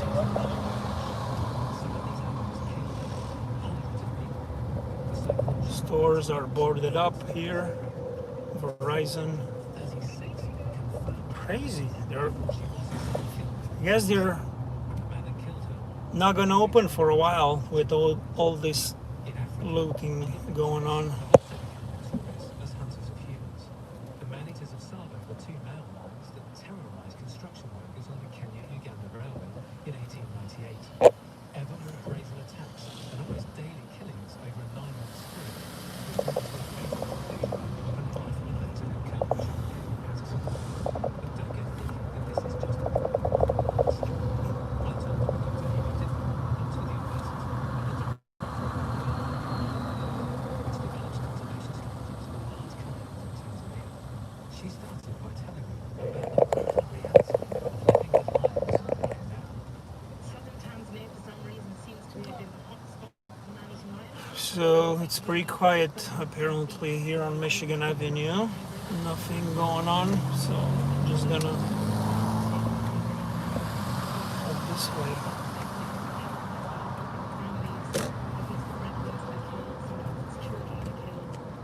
Police everywhere.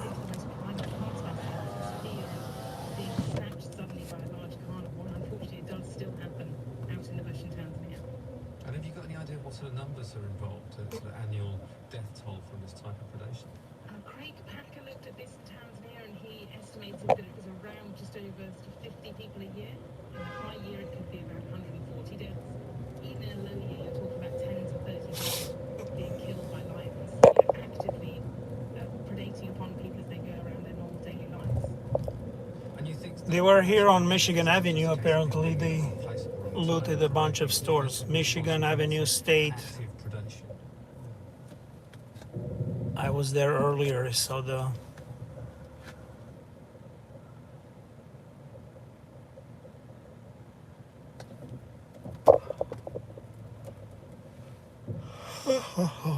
I saw the damage they did last night.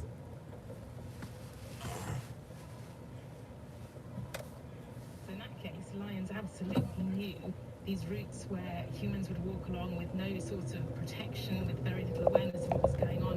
And attacks on drunk people were very common. But when you look at the whole range of attacks on people by lions, it is everything from babies being snatched literally from their mothers. It's been reported sometimes, and in some horrifying cases, lions actually crawling in through the roofs, There's a police through the thatched car roofs here. of huts and grabbing people from their beds and taking them out. So it's really, it can be very horrifying. But of course, when it happens in the bush, and these stories go around the whole villages, it really amplifies the fear. And what you need to do, and what the authorities need to do, is really track down and identify the animal that was responsible for the killing. And I would recommend killing that animal because you have to take away, you have to show you're responding, you have to take away the learning element from it. And then you have to make sure that the community show you've responded. Otherwise, you're going to end up with far more antagonistic and retaliatory killing of many more lions, and often not the targeted one that was responsible. We had an interesting case. A grandmother was killed while she was out with her 6-year-old granddaughter, and we set up camera traps. We followed the tracks of the lion, and that night we got it on a camera trap, and it turned out it was a heavily pregnant female. And the community there, we had a lot of meetings about what to do with it, and the community, because she was heavily pregnant, actually didn't want her to be killed and wanted her to be given a chance to see whether this was something that was going to happen again. Amazingly, it didn't. They were very tolerant of that. It was a real lesson to see how people are able to coexist with these animals and have a tolerance that I don't think we would see in the West. Amy Dickman from the Ruaha Carnival Project. This is Discovery from the BBC World Service with me, Adam Hart, exploring the complex and at times deadly relationship between humans and large predators. Perhaps nowhere is that more exposed than in India. A century might have passed since Jim Corbett's time, and tiger numbers might have reduced tenfold or more. But tigers are still eating people. Predators are mainly the tiger and also leopard. Now that is becoming, leopards are now overtaking the tiger. Wildlife consultant Matthew, known as Rajiv, is based in Delhi. To prepare for the interview you're about to hear, he sent me some images of a recent tiger attack. Corbett describes what little remains after a tiger has eaten a person, but his words didn't prepare me for the photographs I saw on my phone from an attack just the day before. A human head, a bearded man completely recognisable, a hand and wrist, the radius sticking out to a jagged point, and a pair of what I think are the bones of forearms, mostly but not completely strips of flesh. These mortal remains, resting on an empty flour sack, are all that this man's family will have to grieve. It is horrific. Initially it starts off with a mistaken identity, and most of the killings are by young animals. So the animals that have just left their parents, so they are still trying to form their own territories. And they will kill anything that they can get hold of because they are on the move from one territory to the other because the other dominant tigers are chasing them out. So they will be moving and they'll be killing anything that they can get. So even human is fair game for them. But the first one or two instances they don't eat their victims, but from probably the second or third instance, they will eat a portion of the body. Because what it does is, when it has no intentions of eating the person is left with the as soon as it starts to feel that it can eat that prey, then the first thing it does is it disrobes the person. It's very difficult to pick.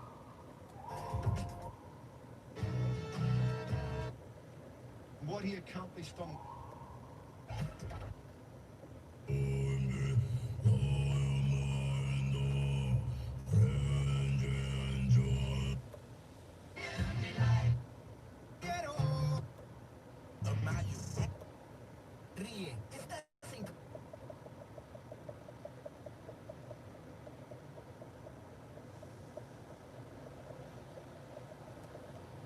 also develop novel strategies to deal with their two-legged prey.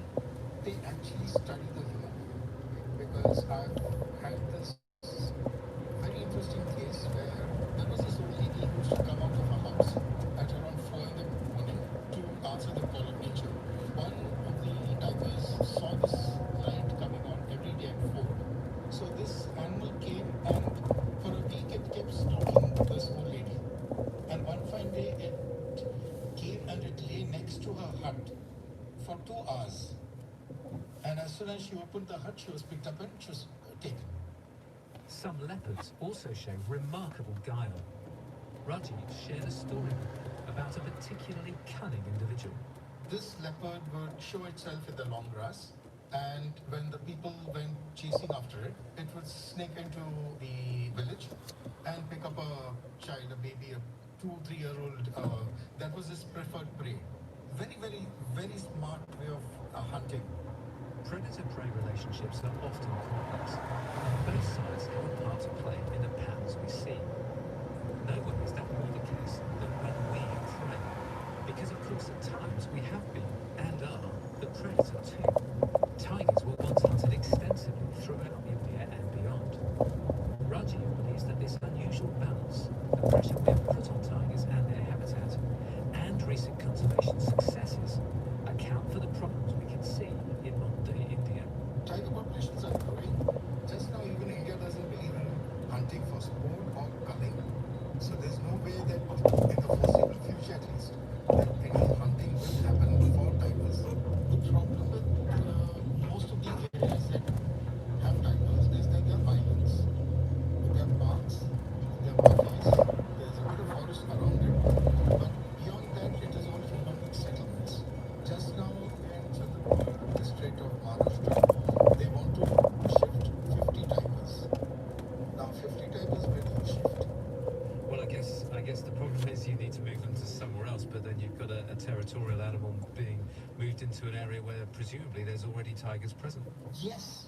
So most of the time what will happen is that when these are relocated, they will try to move back towards their own territories. In doing that, they've gone back to killing people. So they've developed a taste for us, and they can't be Yes, so trained out of that behaviour. no, they cannot be trained out, no way. And Rajiv knows firsthand how dangerous tigers can be. I've been charged twice by tigers. When the tiger comes for you, the ground actually shakes under you. You can actually feel the drumbeat of its feet falling on the ground. What happened? Was it a mock charge? Did it?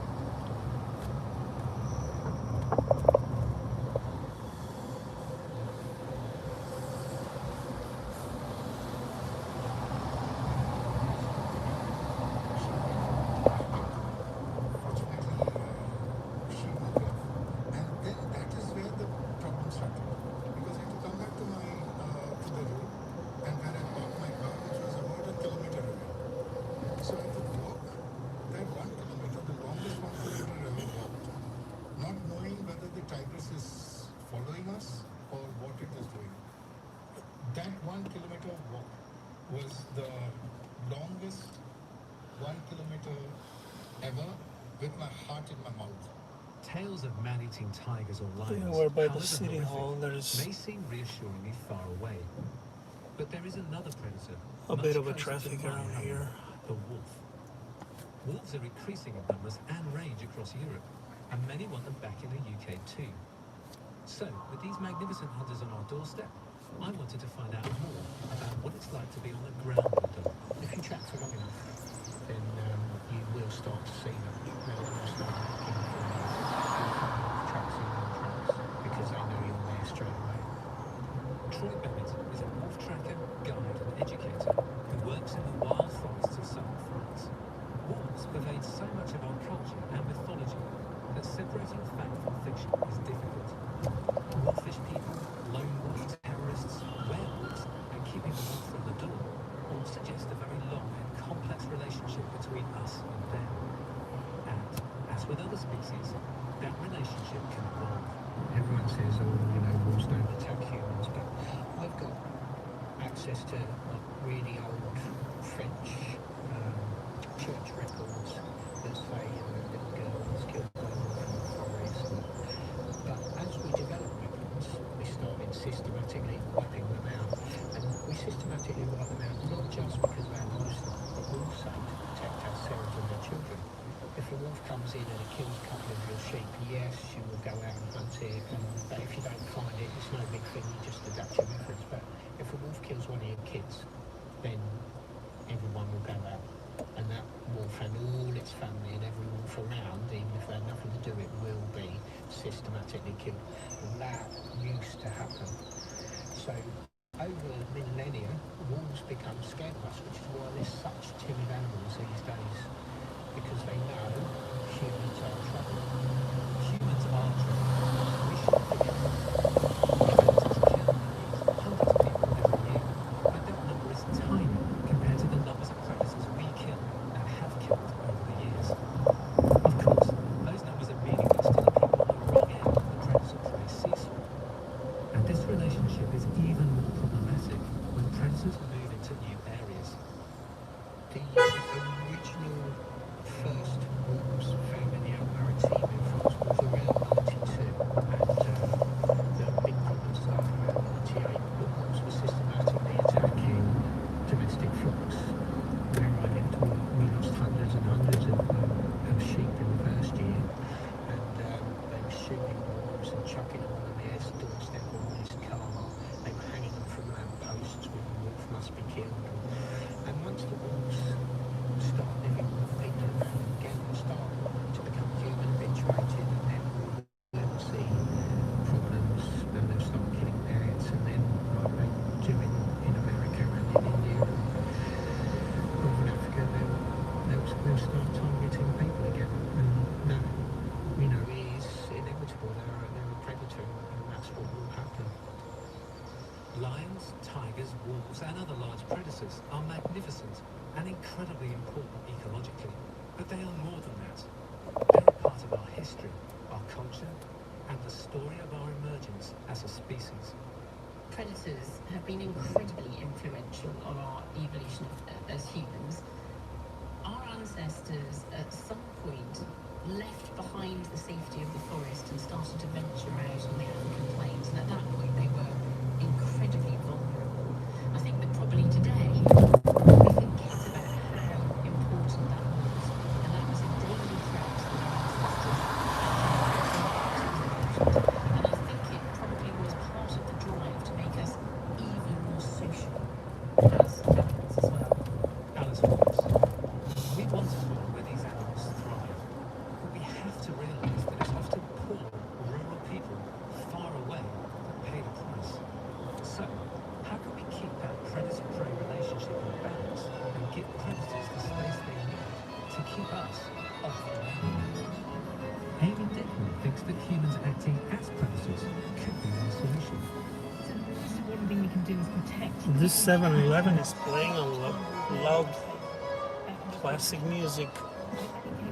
That's cool.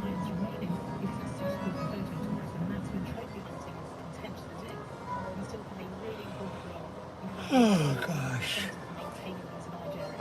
Understandably, the arguments and truth between laws and innovators are starting to do this.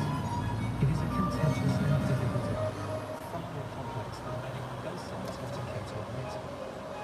Donna Hart agrees that protecting predator habitat is the solution, but she's not in favour of hunting as a part of that solution. If you're going to retain the beauty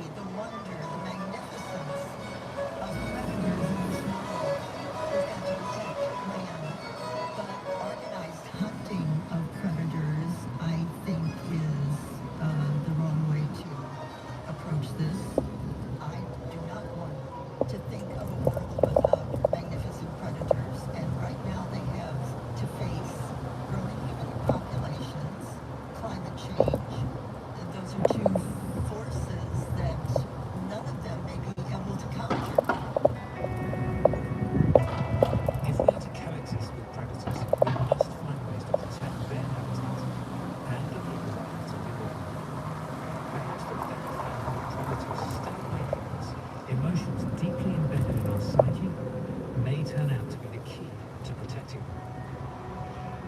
If you look at people across the world, they have this huge intrinsic, really primal fascination with these cats. We've seen it since the very first people, carved figures out of woolly mammoth ivory. The very first ones we know about had a lion head on a human body. You see lions depicted in cave art millennia ago.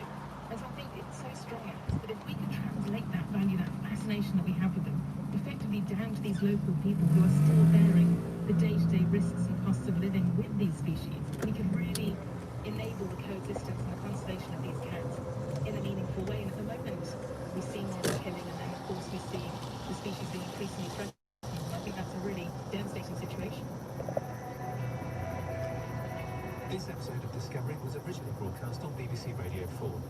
The presenter was Adam Hart, and the producer was Rami Zabar. On the next reset, as we wait for former Vice President Joe Biden to pick a running mate, Carol Mosley Braun joins us to talk about her career in politics as the first African-American woman to serve in the Senate. Yeah, That's Reset nothing tomorrow at 11 o'clock. happening really here in the downtown. It's pretty quiet. Some Americans are trying to get I guess all the action is in the south side, in the hood. why that's raising concerns.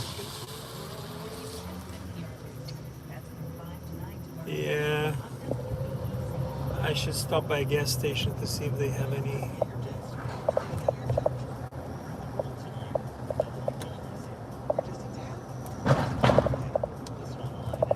I don't think I can do any better job with this.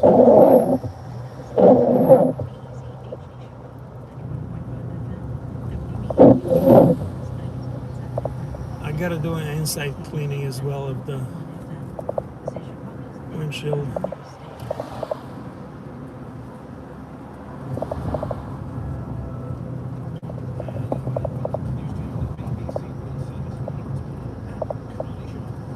Yeah.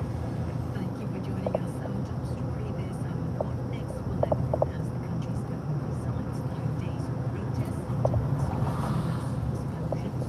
remains in charge and what actions will be taken next.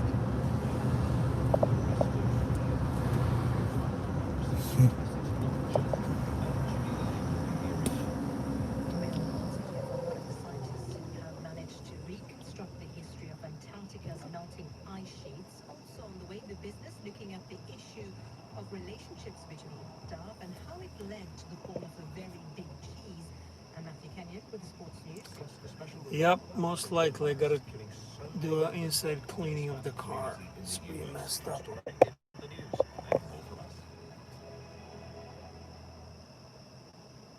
Hello, I'm Chris Barrow with the BBC News. The number of people around the world who've been infected with the coronavirus has now passed 20 million. Johns Hopkins University has recorded more than 730,000 deaths. Latin America in particular has been badly affected, as our Central America correspondent Will Brook reports. The World Health Organization considers Latin America the epicenter of the pandemic, in fact. Obviously, the United States, the numbers are very bad, but quite quickly on its heels of Brazil, with 100,000 deaths and over 52,000 deaths in Mexico, and a handful of other countries in the region are performing very badly too. Peru, Colombia, Chile, Ecuador to an extent. So yeah, it is a bit of a grim picture in Latin America, and I think fingers are being pointed by the populists at a number of populist leaders who they feel that have really let their countries and their electorates down when it comes to leadership on the issue. In the past 6 weeks, global cases have doubled from 10 million, but it's thought that the true number of cases is much higher. President Trump has praised the actions of the security service after an armed suspect was shot near the White House. David Willis has more. President Trump had just begun a coronavirus news conference and was mid-sentence when he was approached by a Secret Service agent and abruptly escorted from the podium. The president was taken to the Oval Office, where he was asked to remain for several minutes and return to the briefing room to tell reporters that there had been a shooting outside the fence surrounding the Executive Office complex. Mr. Trump said a suspect had been shot by the Secret Service and taken to hospital. The president said he thought the suspect was armed and paid tribute to the vigilance of law enforcement. Demonstrators have taken to the streets in large numbers for a second night in Belarus to reject Sunday's election victory for President Alexander Lukashenko. In the capital, Minsk, police used stun grenades, rubber bullets and water cannon in clashes with demonstrators. Police say a demonstrator died when an explosive device went off as he tried to throw it at officers. The main opposition candidate, Svetlana Tsikhanovskaya, has rejected the election result. Israel's announced that it's closing its goods crossing with the Gaza Strip from today after Palestinian militants launched... We're Michigan incendiary Avenue bombs into its and territory. 14th Street The going Defense Ministry south. says the Kerem Shalom crossing will be closed to all traffic except humanitarian equipment and fuel. Israeli media said more than a dozen fires were reported in southern Israel. A new report says that as temperatures rise, peatlands around the world will become a huge source of greenhouse gases. The boggy areas in Russia, Canada and Europe contain large amounts of carbon and nitrogen, but it's the permanently frozen parts that are the big concern. World news from the BBC.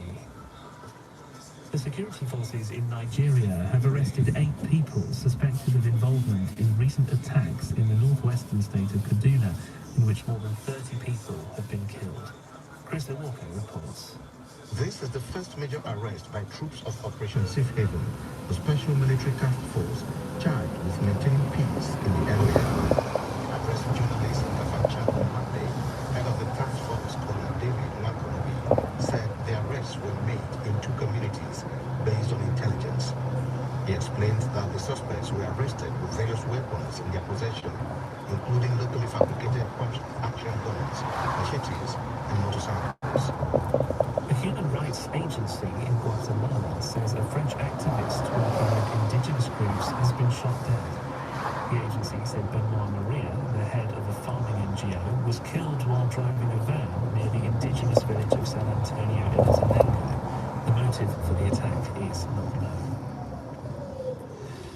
And scientific modelling developed decades ago by the pioneering British mathematician Alan Turing has been used to learn more about the behaviour of birds. Bernadette Kehoe has more.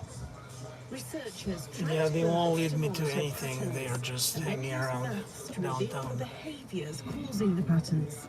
As long-tailed tits are too small to be fitted with GPS trackers, the team followed the tiny birds on foot, so time-consuming that without the help of mathematical models, the behaviours wouldn't have been discovered. The findings revealed that Where's everyone from?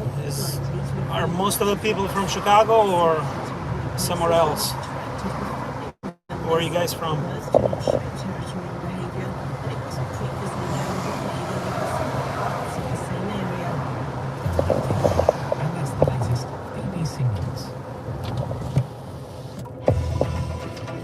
Thank you for the latest. Welcome to Newsday. This is Lawrence and Carney. Carney's going to be talking Lebanon in just a moment. Then we go back to California.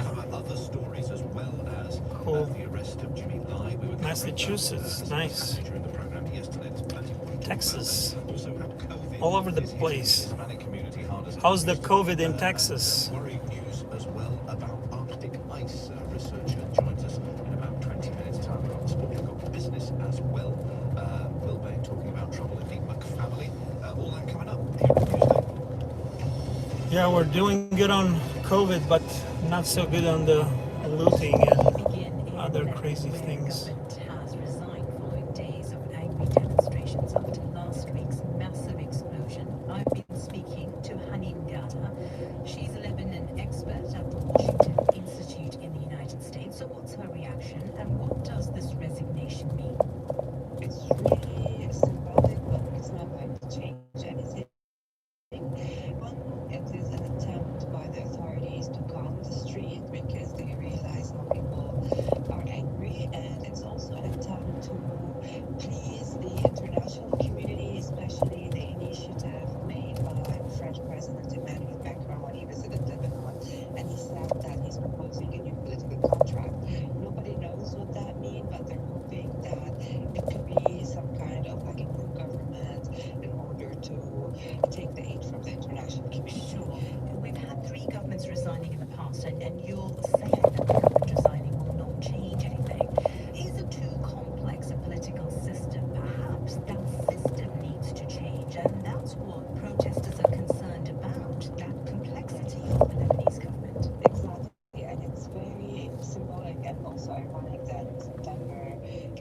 100th anniversary of the creation of Lebanon as we know it, and it has proved that the system that Lebanon was built in, the sectarian system, the confessional system, is not working and has been producing itself in a way. I'm heading south on Michigan Avenue. We're on 20-something street, heading south. But going south side Chicago to see what's going on there. We're Michigan and 24th Street.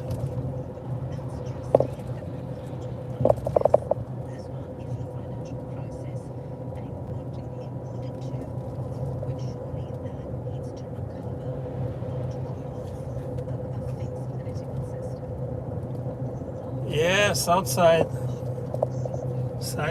South side Chicago in the hood. Looks pretty nice so far.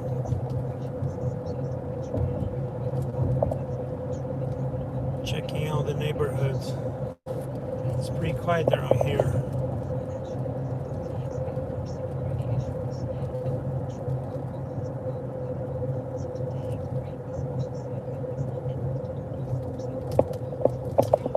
Yeah, let's go fishing by Chicago, Lake Michigan.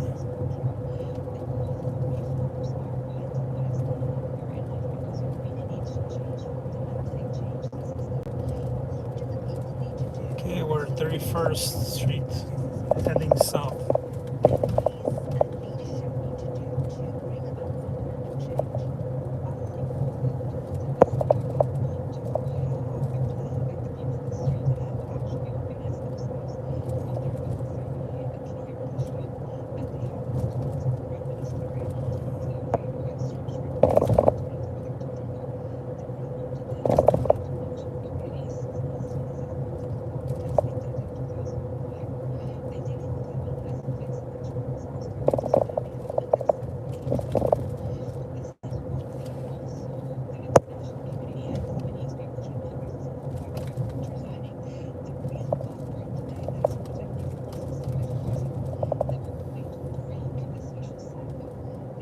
Ooh, it's getting darker outside. Look at that. We're heading south. I guess they lost power or something. I don't know what's going on with the street lights here. There's no street lights. It's almost dark.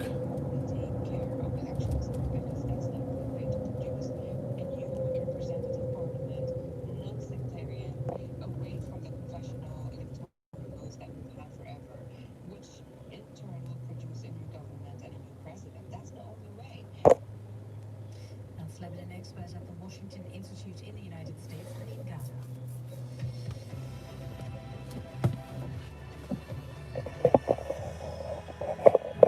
This is Newsday from the BBC. It's 11 minutes past the hour. There was a lot of attention on Hong Kong media tycoon and democracy supporter Jimmy Lai on the programme yesterday. He was arrested and his offices, the offices of Apple Daily, his pro-democracy campaigning newspaper, were being raided. We got regular updates throughout the programme. Let's keep our eye on that story of what's happening.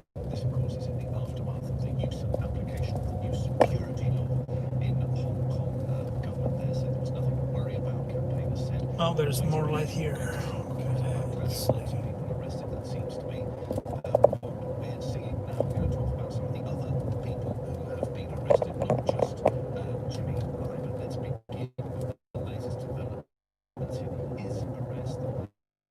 Profile arrest in Hong Kong. Danny Vincent. Danny, what's the latest at the moment? What's happening now? So I think we've seen a live stream from Apple Daily, it's the newspaper that Jimmy Lai owns. On that live stream we've seen Jimmy Lai being taken by police officers along the streets outside out of his car, out of the police vehicle. And we've seen him taken to what seems to be his yacht, a yard here in Hong Kong. And it seems to be somewhat of a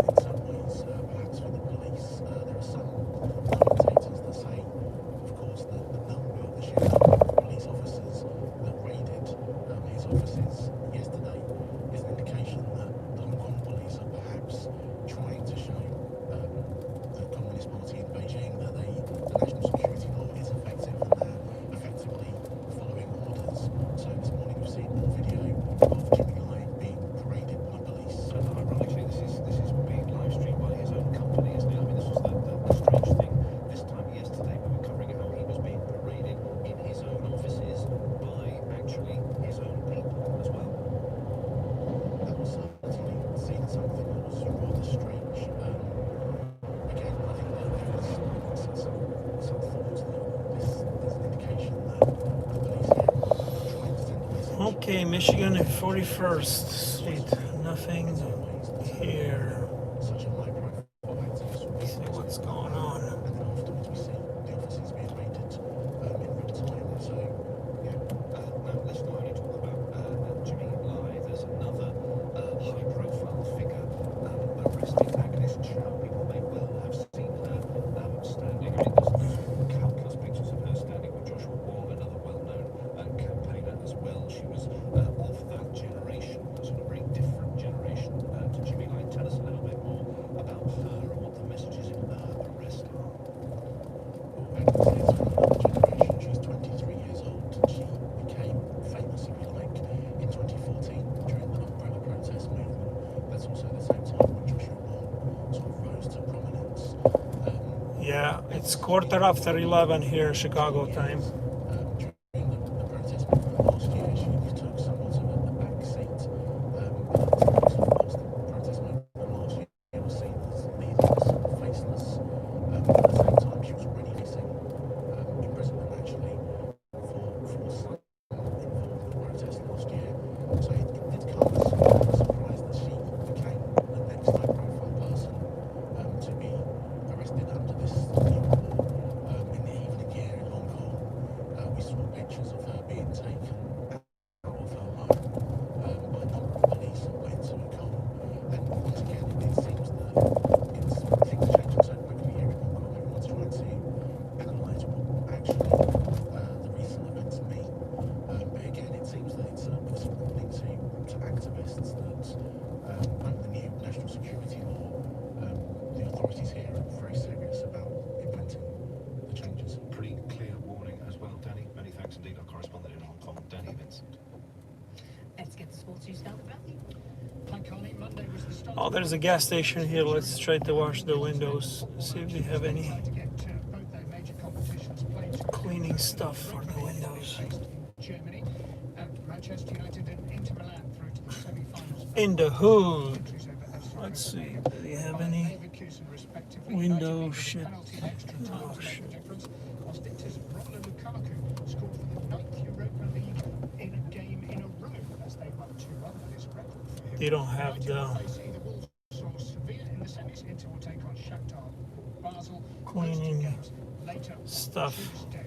And elsewhere, the difficulties of trying to get football back on yet again shown. Scotland's government has made it clear it could stop the resumption of the game in the country after Celtic's Bolly Bolingoli flew to Spain without the knowledge of his club and then didn't put himself in quarantine. He's apologised, but it comes after 8 players from Aberdeen went to a bar despite a lockdown in the city. Thank you, Round, and more from Mountain in around 20 minutes. Is here with the business. We're talking about McDonald's, going back to a story involving the former chief executive at the Big G's there, Steve Easterbrook. The fast food is now suing him, saying that he lied about sexual relationships with employees and staged a cover-up. Last year, he was fired after revealing what everyone was reporting as a consensual relationship with an employee. So, Will, tell us more. Yeah, that's right, Lawrence. So, first of all, say McDonald's in its sort of contracts and stuff says it prohibits any kind of intimate relationship between employees with direct or indirect reporting relationships and working below each other. So when they believe Mr. Easterbrook breached this last year, as you said, he was fired from his job and the payoff reported to be well over $14 million. So that payoff that the company is now trying to recover with this legal action that after McDonald's said further investigations. Let's see this gas station if they have. Oh no, that's another gas station. Okay. Times in following the story. The initial relationship that he got fired for back last fall, that was not a physical relationship. That was something that was occurring over text messages and videos and things like that. And at the time, Steve Easterbrook promised the company, assured them, that was the extent of his inappropriate relationships with McDonald's employees. He was very explicit, and he had never had a sexual relationship with anyone.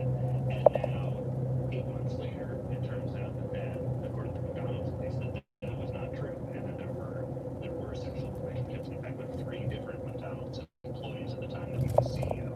And so this has gone from being something that I think people have thought was I think that's about it.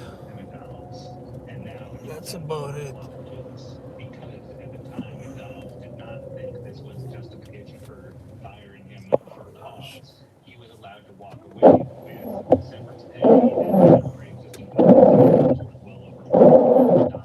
And now McDonald's, having concluded and lied to investigators and that he violated company policies in many different ways, has decided that it is time to try and claw that money back. And Lawrence and Carney, the BBC's approach mystery spoke for comment, but we haven't been able to get hold of him. Thank you. Will Bain with the business. Let's go to the US now. In a rather unusual press conference from President Trump, Mr. Trump was in mid-sentence addressing journalists when he was approached by a Secret Service agent and escorted from the podium.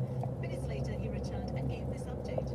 There was a shooting outside of the White House, and it seems to be very well under control. I'd like to thank the Secret Service for doing their always quick and very effective work. But there was an actual shooting. Homeless people under the bridge here. Wow. This is Newsday from the BBC World Service. Lawrence and Carney with you, and we're going to go to Texas now. The state has the third highest number of coronavirus cases in the US, although local health officials have reported fewer cases and hospitalizations in recent days. But the stats seem to suggest that more than half of those who have died from the virus are of Hispanic background. In Houston, one of Texas's largest cities, Latinos appear to be 4 times more likely to be hospitalized than other groups. Larry Madowo investigates. I cannot play music because the YouTube is gonna screw up my video because of the copyright. That's why I keep the talking radio, because if I put any music, the YouTube will censorship my video. I had sensations that I had never felt before. Copyright. To completely isolate and take care of myself, to not spread to my family, Octavio told me. Like Octavio, most of the other workers here are Hispanic. The risk of getting infected hangs in the air, but if they don't work, they have no income. In this job... Yeah, I should. Workers in Texas have been especially hard hit by the coronavirus. Many of them work in places like this, at concrete plants. Their work involves close contact with other people.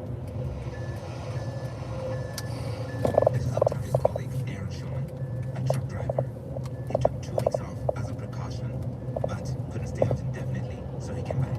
Every time that I go back home, because I go out on the road for a week, sometimes 2, and whenever I come back, that's when I start thinking about what if I'm sick and get my family sick. There's pressure to show up for work that's available, because there are fewer opportunities with the economic crisis. Their boss, the cement mix company owner, Mike Perez, has been in the business for 20 years, but has had to cut back. We have lost over 50% of our drivers because we don't have the same amount of hours that we normally have. They don't do the production that they're used to, so, you know, from 30 drivers, we're down to 15 just because they went to look for different, you know, job opportunity. The number of positive cases and deaths doubled in Houston in July compared to the previous 4 months. El Centro de Corazon is a community health center that has been conducting tests for its predominantly Latino patients. Let's see the Shell station if they have the window washing stuff.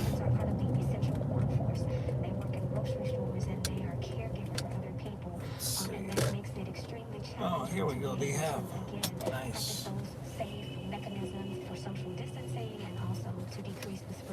The consequences of record coronavirus infections are both clinical and financial here.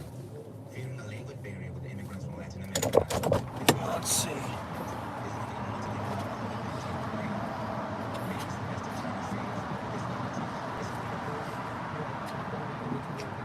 Documented and who are fearful and distrustful of government and maybe waiting too late before seeking medical attention because they're scared and they're concerned.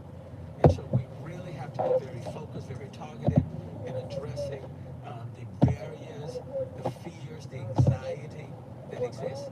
The mayor's Better Together campaign is trying to overcome those barriers with information. Texas has the highest number of people without health insurance in the U.S. And 60% is prolonged. The worst affected are also the least protected.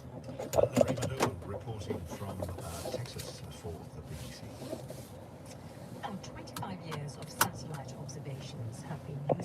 I guess it's a little bit better. History of Antarctica's thin ice shelves. These floating platforms of ice are being eroded by deep ocean water that's melting them from below.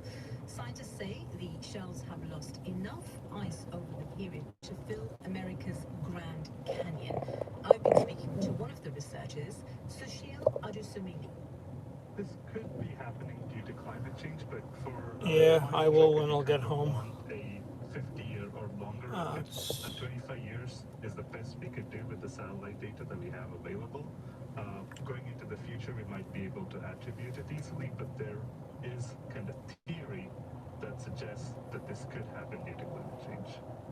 So what does the loss of this, or the thinning of this ocean ice actually mean? What will the impact be then?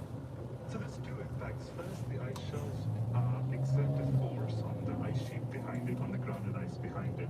And as you thin the ice shelves, if there's increased melting, then the grounded ice flows faster into the ocean, and that causes sea level rise. The second consequence is that all this cold fresh water that comes out of the ice shelves melting goes into the Southern Ocean. It looks like the south side has more action going on, more cars, more everything. So if you change the properties of the Southern Ocean, you can actually change climate around the world.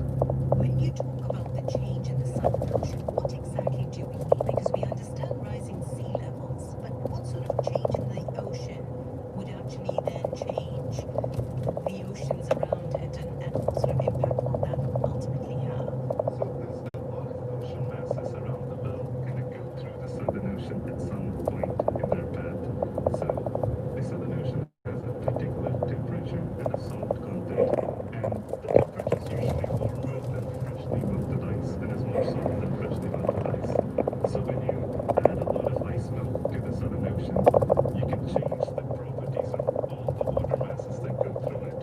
And because a lot of the Earth's ocean kind of links through the Southern Ocean, you can see changes globally. We understand the loss of the salt content, as well as the decrease in salt content. What does that mean?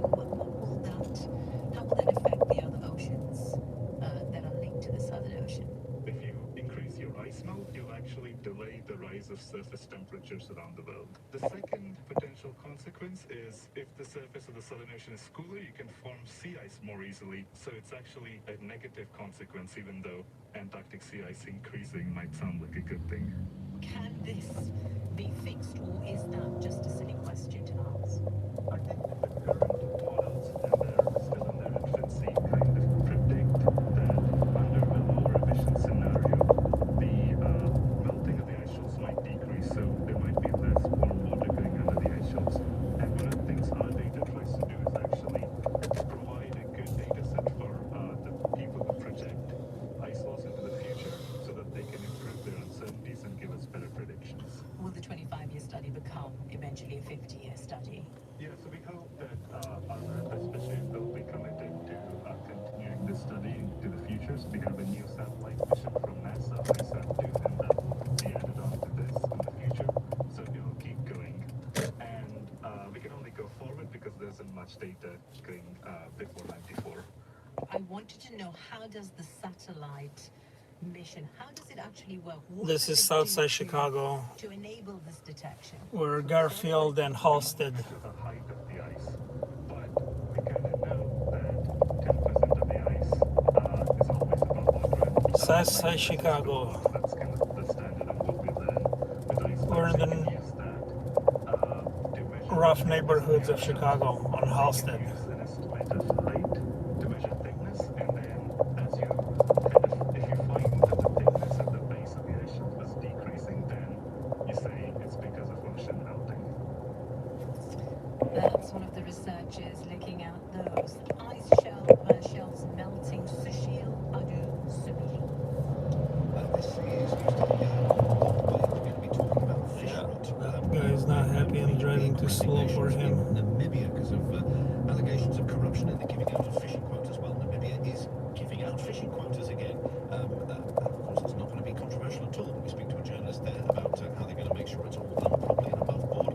And also the problems of living in a lovely little street in Canada, beautiful little cottages, very ideal, very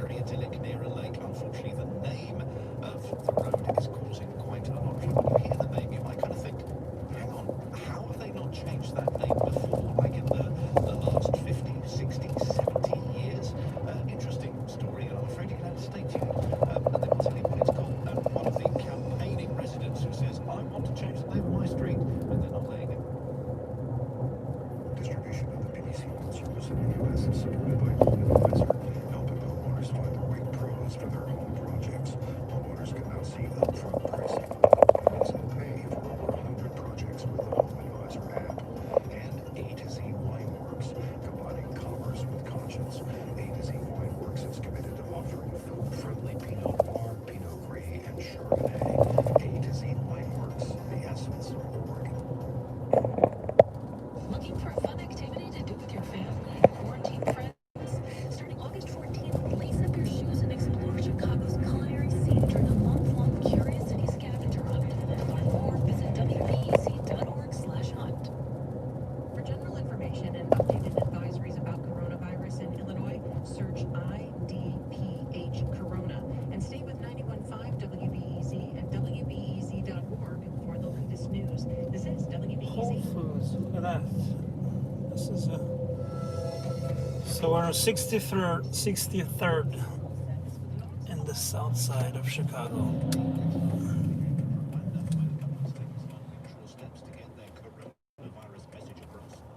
Staying with coronavirus, scientists find that some face coverings actually increase your risk of catching the disease. Are a really good idea, and also we'll hear from the residents of a certain road in Canada who want to change the name of the road but can't. BBC News with Chris Berman. A number of people around the world infected with the coronavirus has now passed 20 million. The Johns Hopkins University 20 million people infected with coronavirus around the world. Crazy. trying to balance an easing of lockdown restrictions against further surges in the number of victims. President Trump has praised the actions of the security service after an armed man was shot near the White House, prompting officers to abruptly remove him from a news conference. Mr. Trump was addressing journalists when he was escorted from the podium. Minutes later, he returned and told reporters that the suspect had been shot and taken to hospital. The foreign minister of Taiwan, Joseph Wu, has said that China is attempting to turn There its is some country police into another action Hong going Kong. on here. Mr. Wu made his comments during a press conference with the U.S. House. Somebody got pulled over. The highest level American visitor to Taiwan for several years. Demonstrators have taken to the streets in large numbers for a second night in Belarus to reject Sunday's election victory for President Alexander Lukashenko. In Minsk, police used stun grenades and rubber bullets. Yeah, there's the action. Police say one demonstrator died. Israel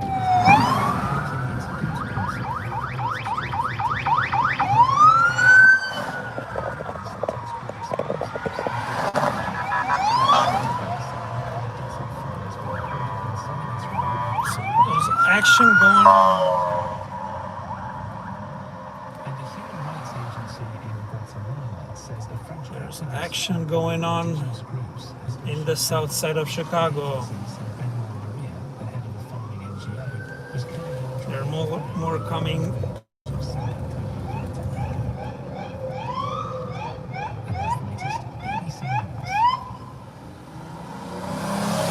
There we go. Chase the police. Thank you very much, Chris. Hello, welcome to Newsday with Robertson County. In the next half hour, we're all being told to wear face masks to There are more police cars in the back coming. But scientists say some coverings could actually increase the chances of getting the virus more than harmless. Many of us may have Let's see what's going on. embarrassed about the name of where we live, but spare the thought for the residents of a certain badly named road in Canada.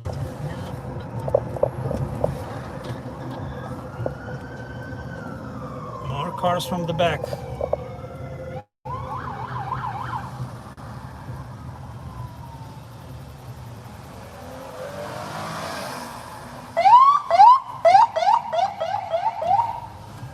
Ew.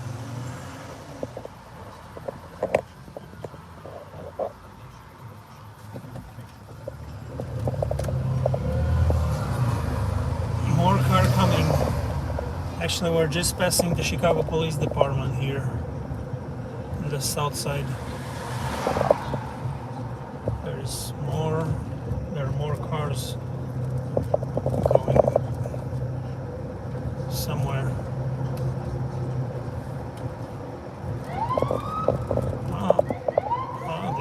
the street here or something.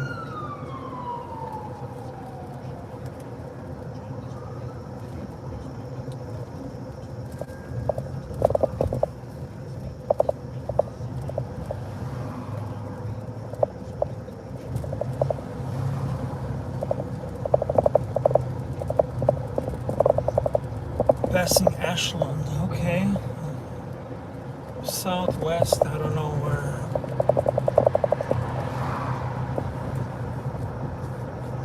Up front there are a bunch of police cars, so I'm not sure what exactly. There's stuff going on.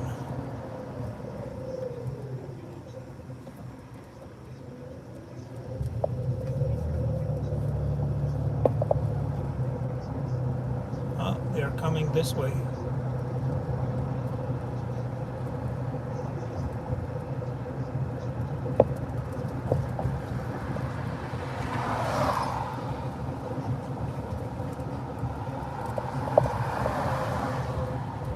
Yes, I'm going the wrong way.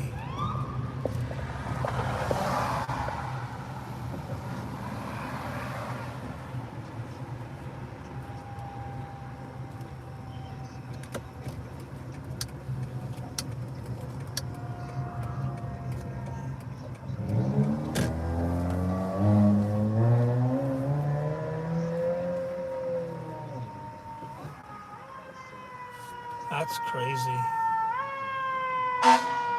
Nobody knows who's going where.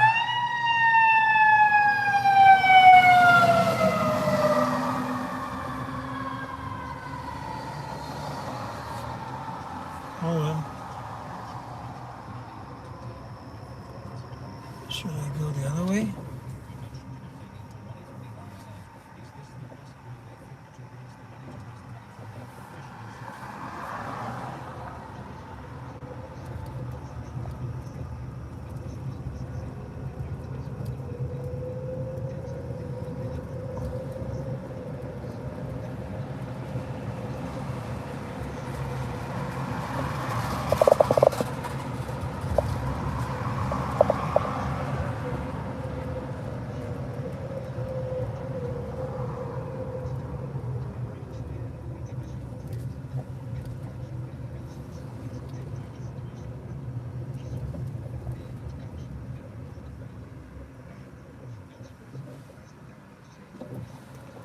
Guess there is something going on there. I don't know.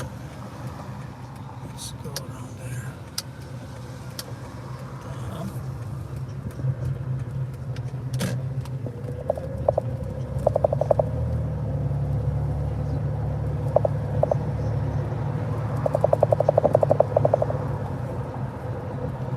And there are police cars going all directions, so nobody knows. I guess there's stuff going on everywhere in this part of the city.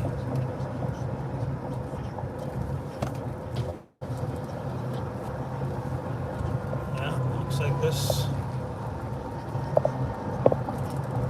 area something is going on.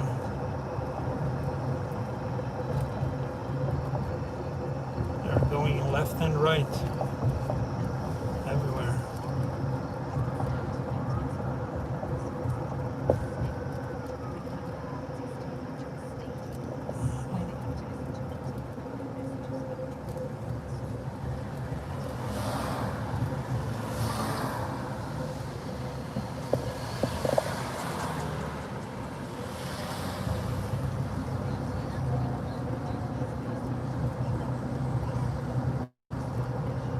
Giro's is open.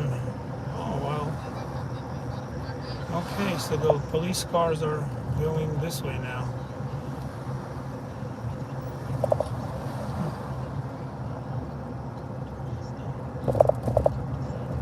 Okay.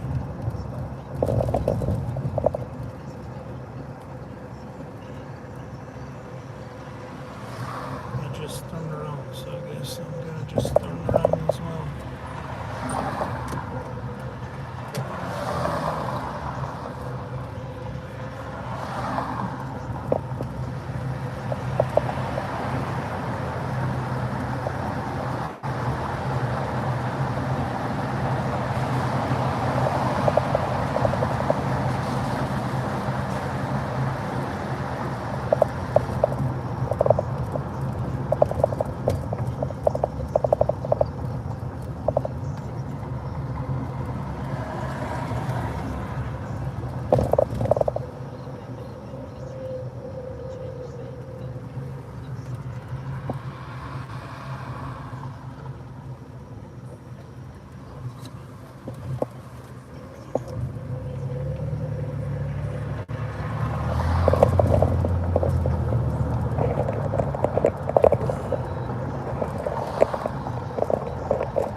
That's where the action is, on that street, here on the right.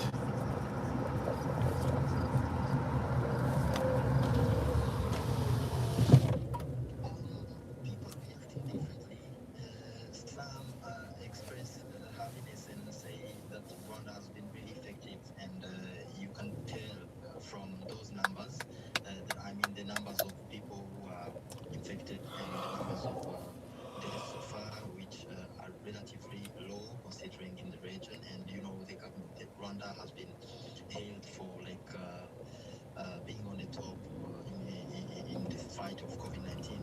But on the other hand, some other people are expressing their sadness because there are a lot of violations, right violations, going on for those who are hailed because there is no judgment and the police. That's where the action is, where that police came from. There's like an ambulance and police cars and who knows what. South side of Chicago. This is the street here on the right, but I don't know what's going on there. Actually, there's a police car right here. Wow, it's crazy. There are a bunch of police cars there.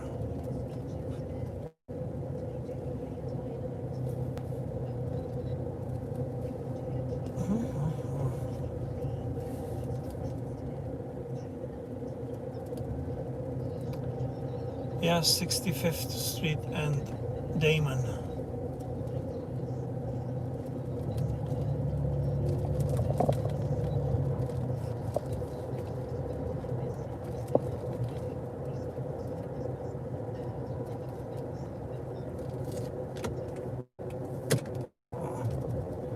It's one way. One way every way.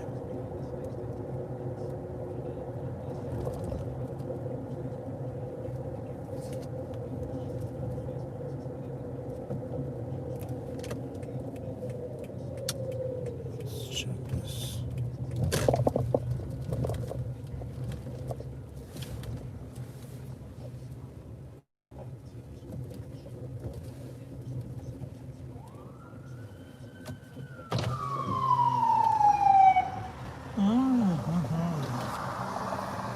Crazy police cars.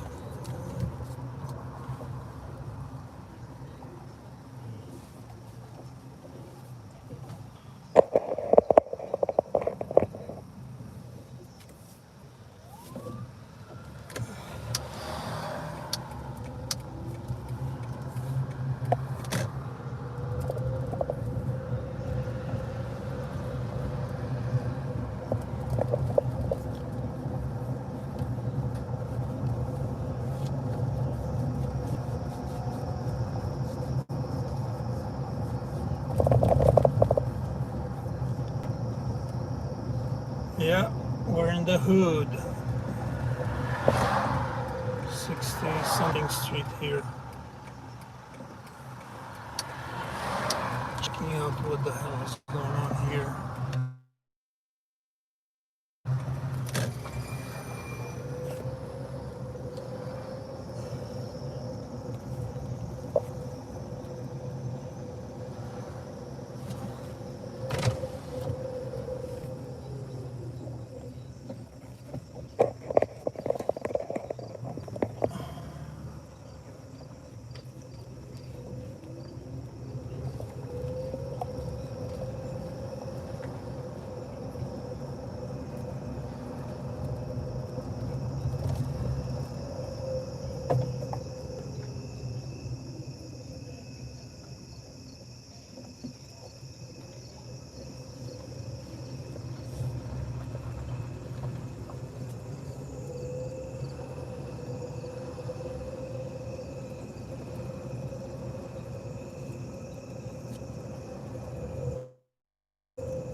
There's a police car right there. Okay.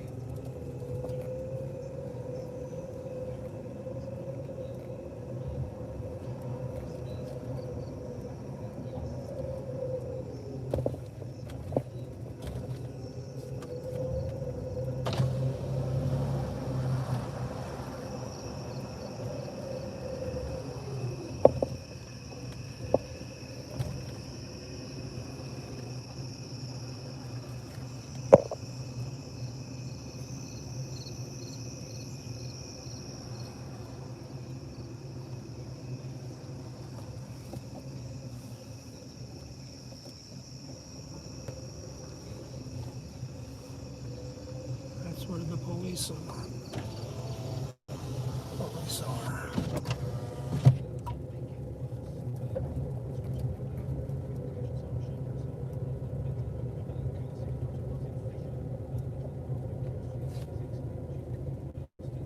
That's blocked here, so I don't know what's going on.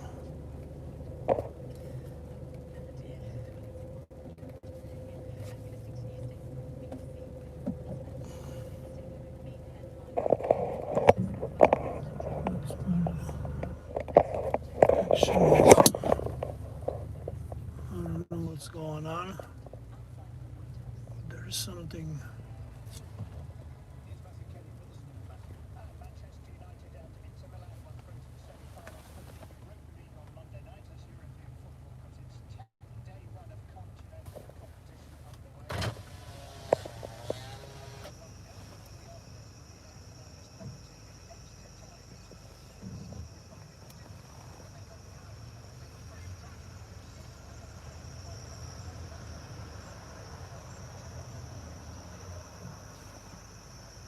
Yeah, so there is a lot of police cars just leaving the area. I don't know, somebody got shot or whatever.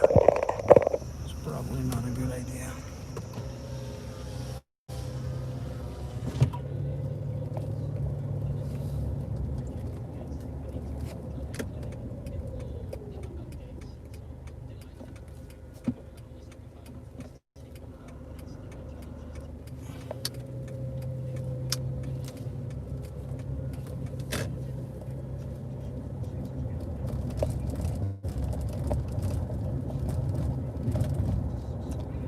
There's a police car behind me. Hopefully they don't have an issue with my...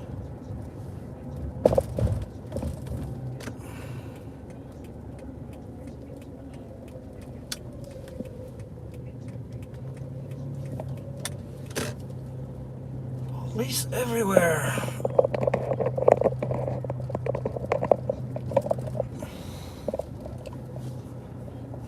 Southside Chicago, there's tons of police cars chasing around all kind of situations.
Now let's go to Kenya and two lakes, Baringo and Bogoria. Baringo is freshwater and Bogoria is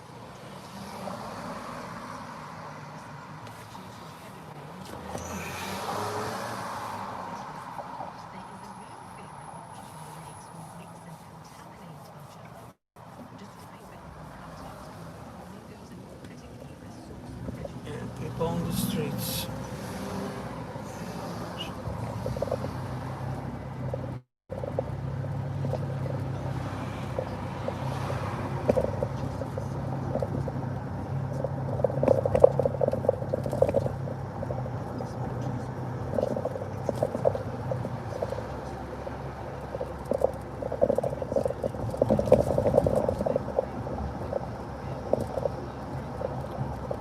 Yeah, we're by the police department here.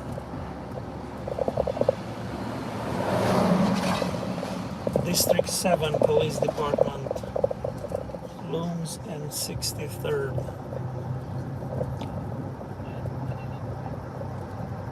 But yeah, this is south side, rough neighborhoods in the south side of Chicago.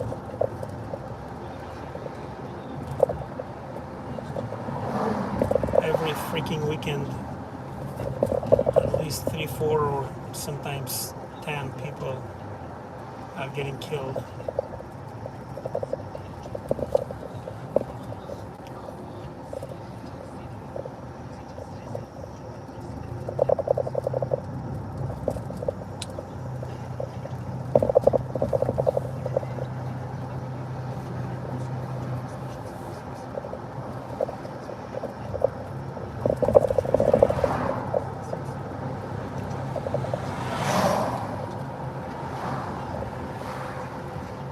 Security, look at that.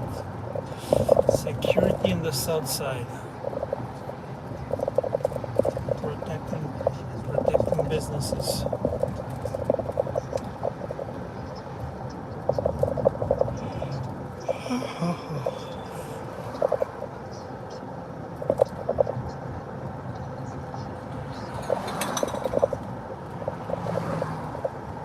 I guess I should come here during the daytime.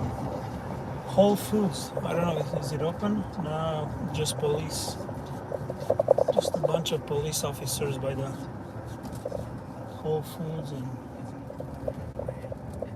there's a small shopping center here by Halsted and 63rd. Serve and protect. There's a police car right here. Serve and protect, Chicago Police.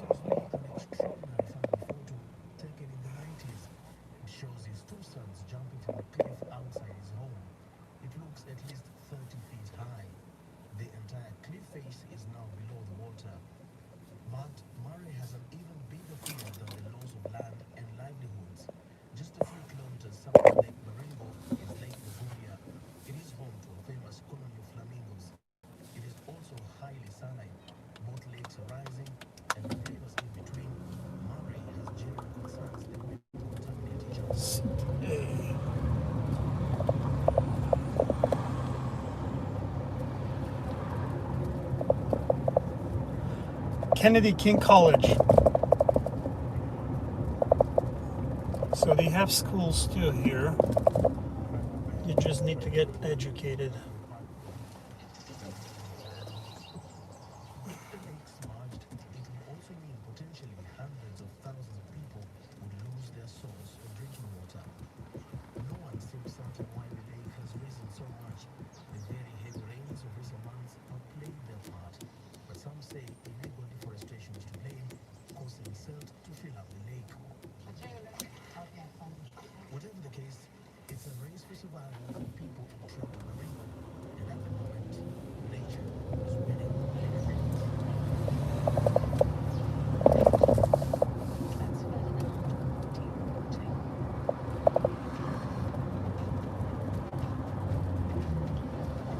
Aldi store.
gas stations.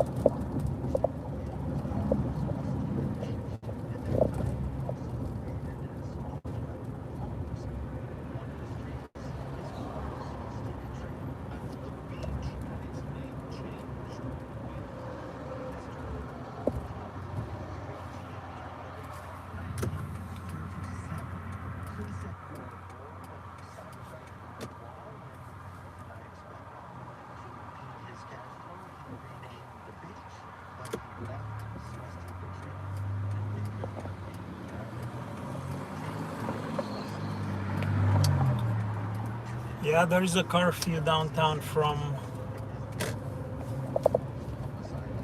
I think, from 8 p.m. till 6 a.m. or something.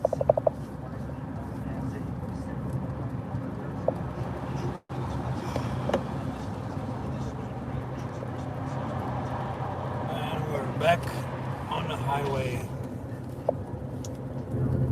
That was all the fun.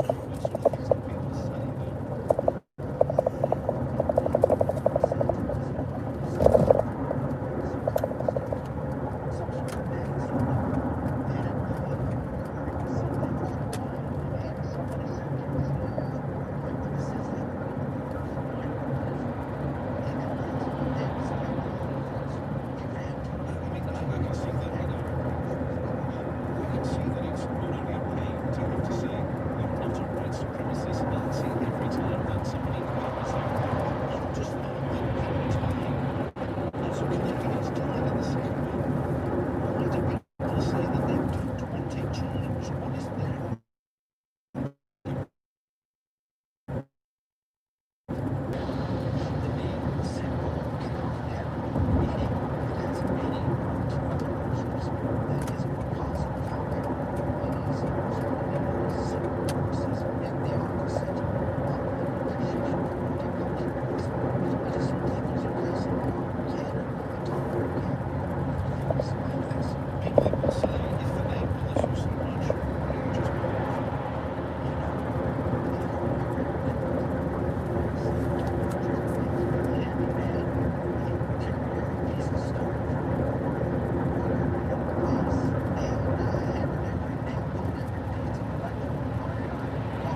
Lights are closed here. What's going on? Yeah, everything towards downtown, it's closed. So you couldn't go into downtown. You have to go north.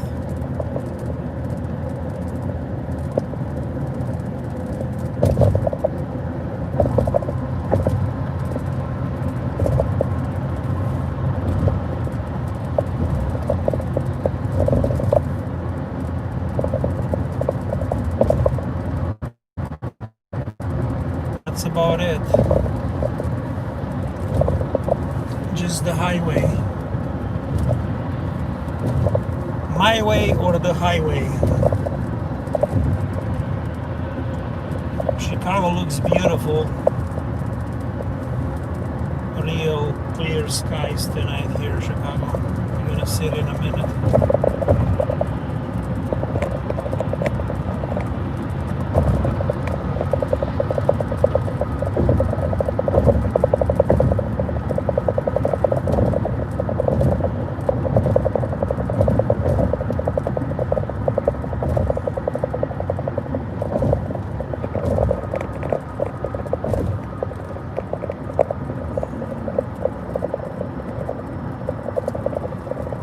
All the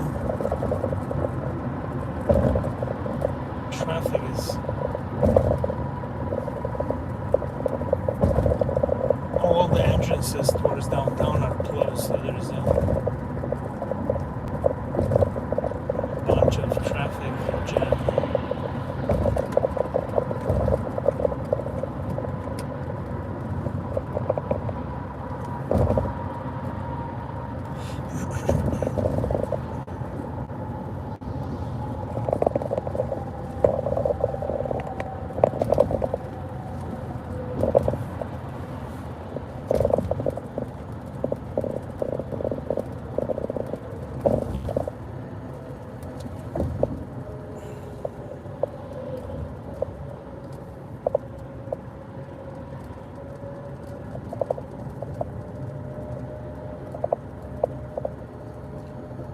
Going to the western suburbs.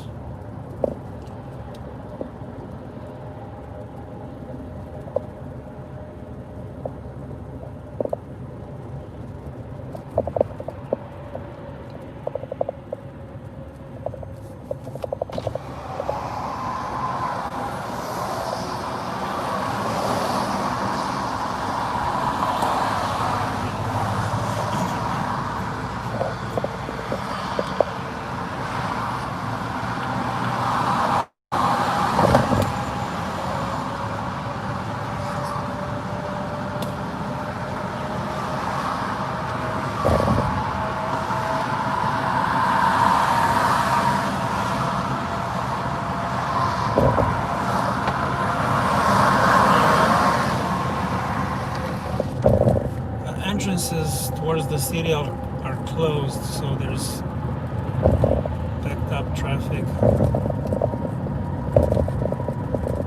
here near the downtown.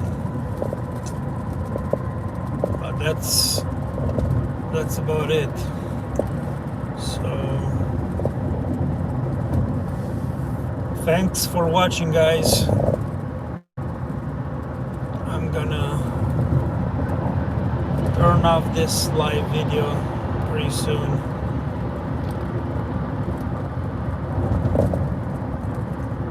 So hopefully you enjoy the downtown ride.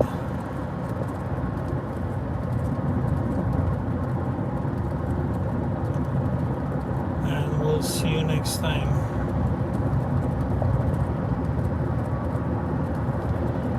Don't forget to subscribe to this channel if you like it.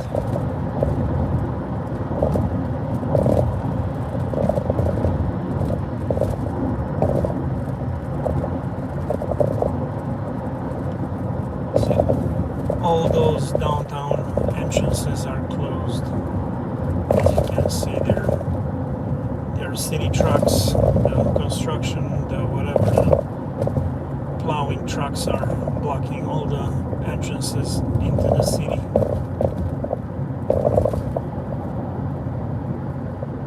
chance to get into the downtown from here.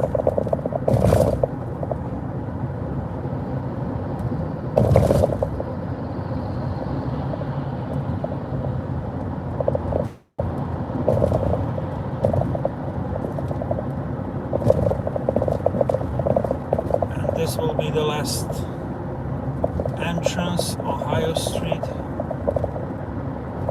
That is closed probably. And you can probably just go west and then come around. I mean, you can get into the downtown, it's just not too easy. So, yeah, this is closed as well.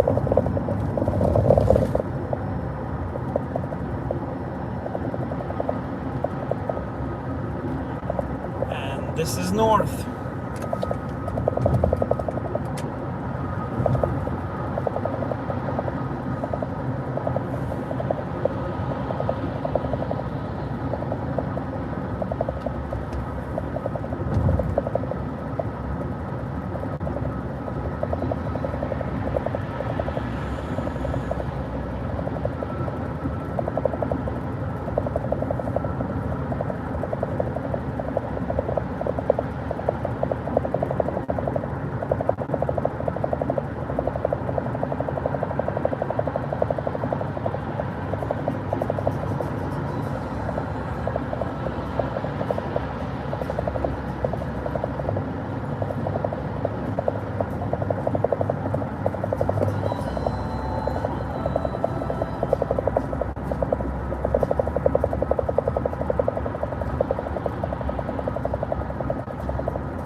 So it looks like Ashland is the first exit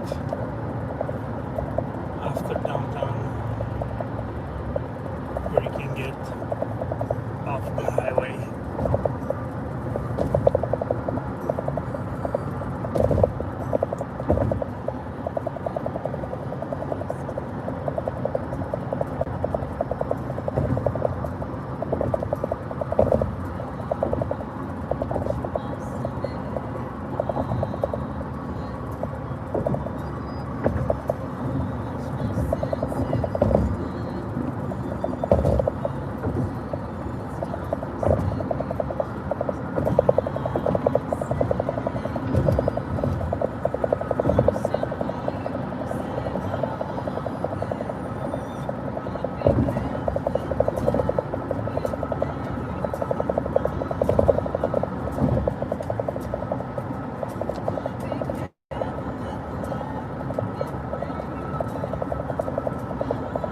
All right, that's it.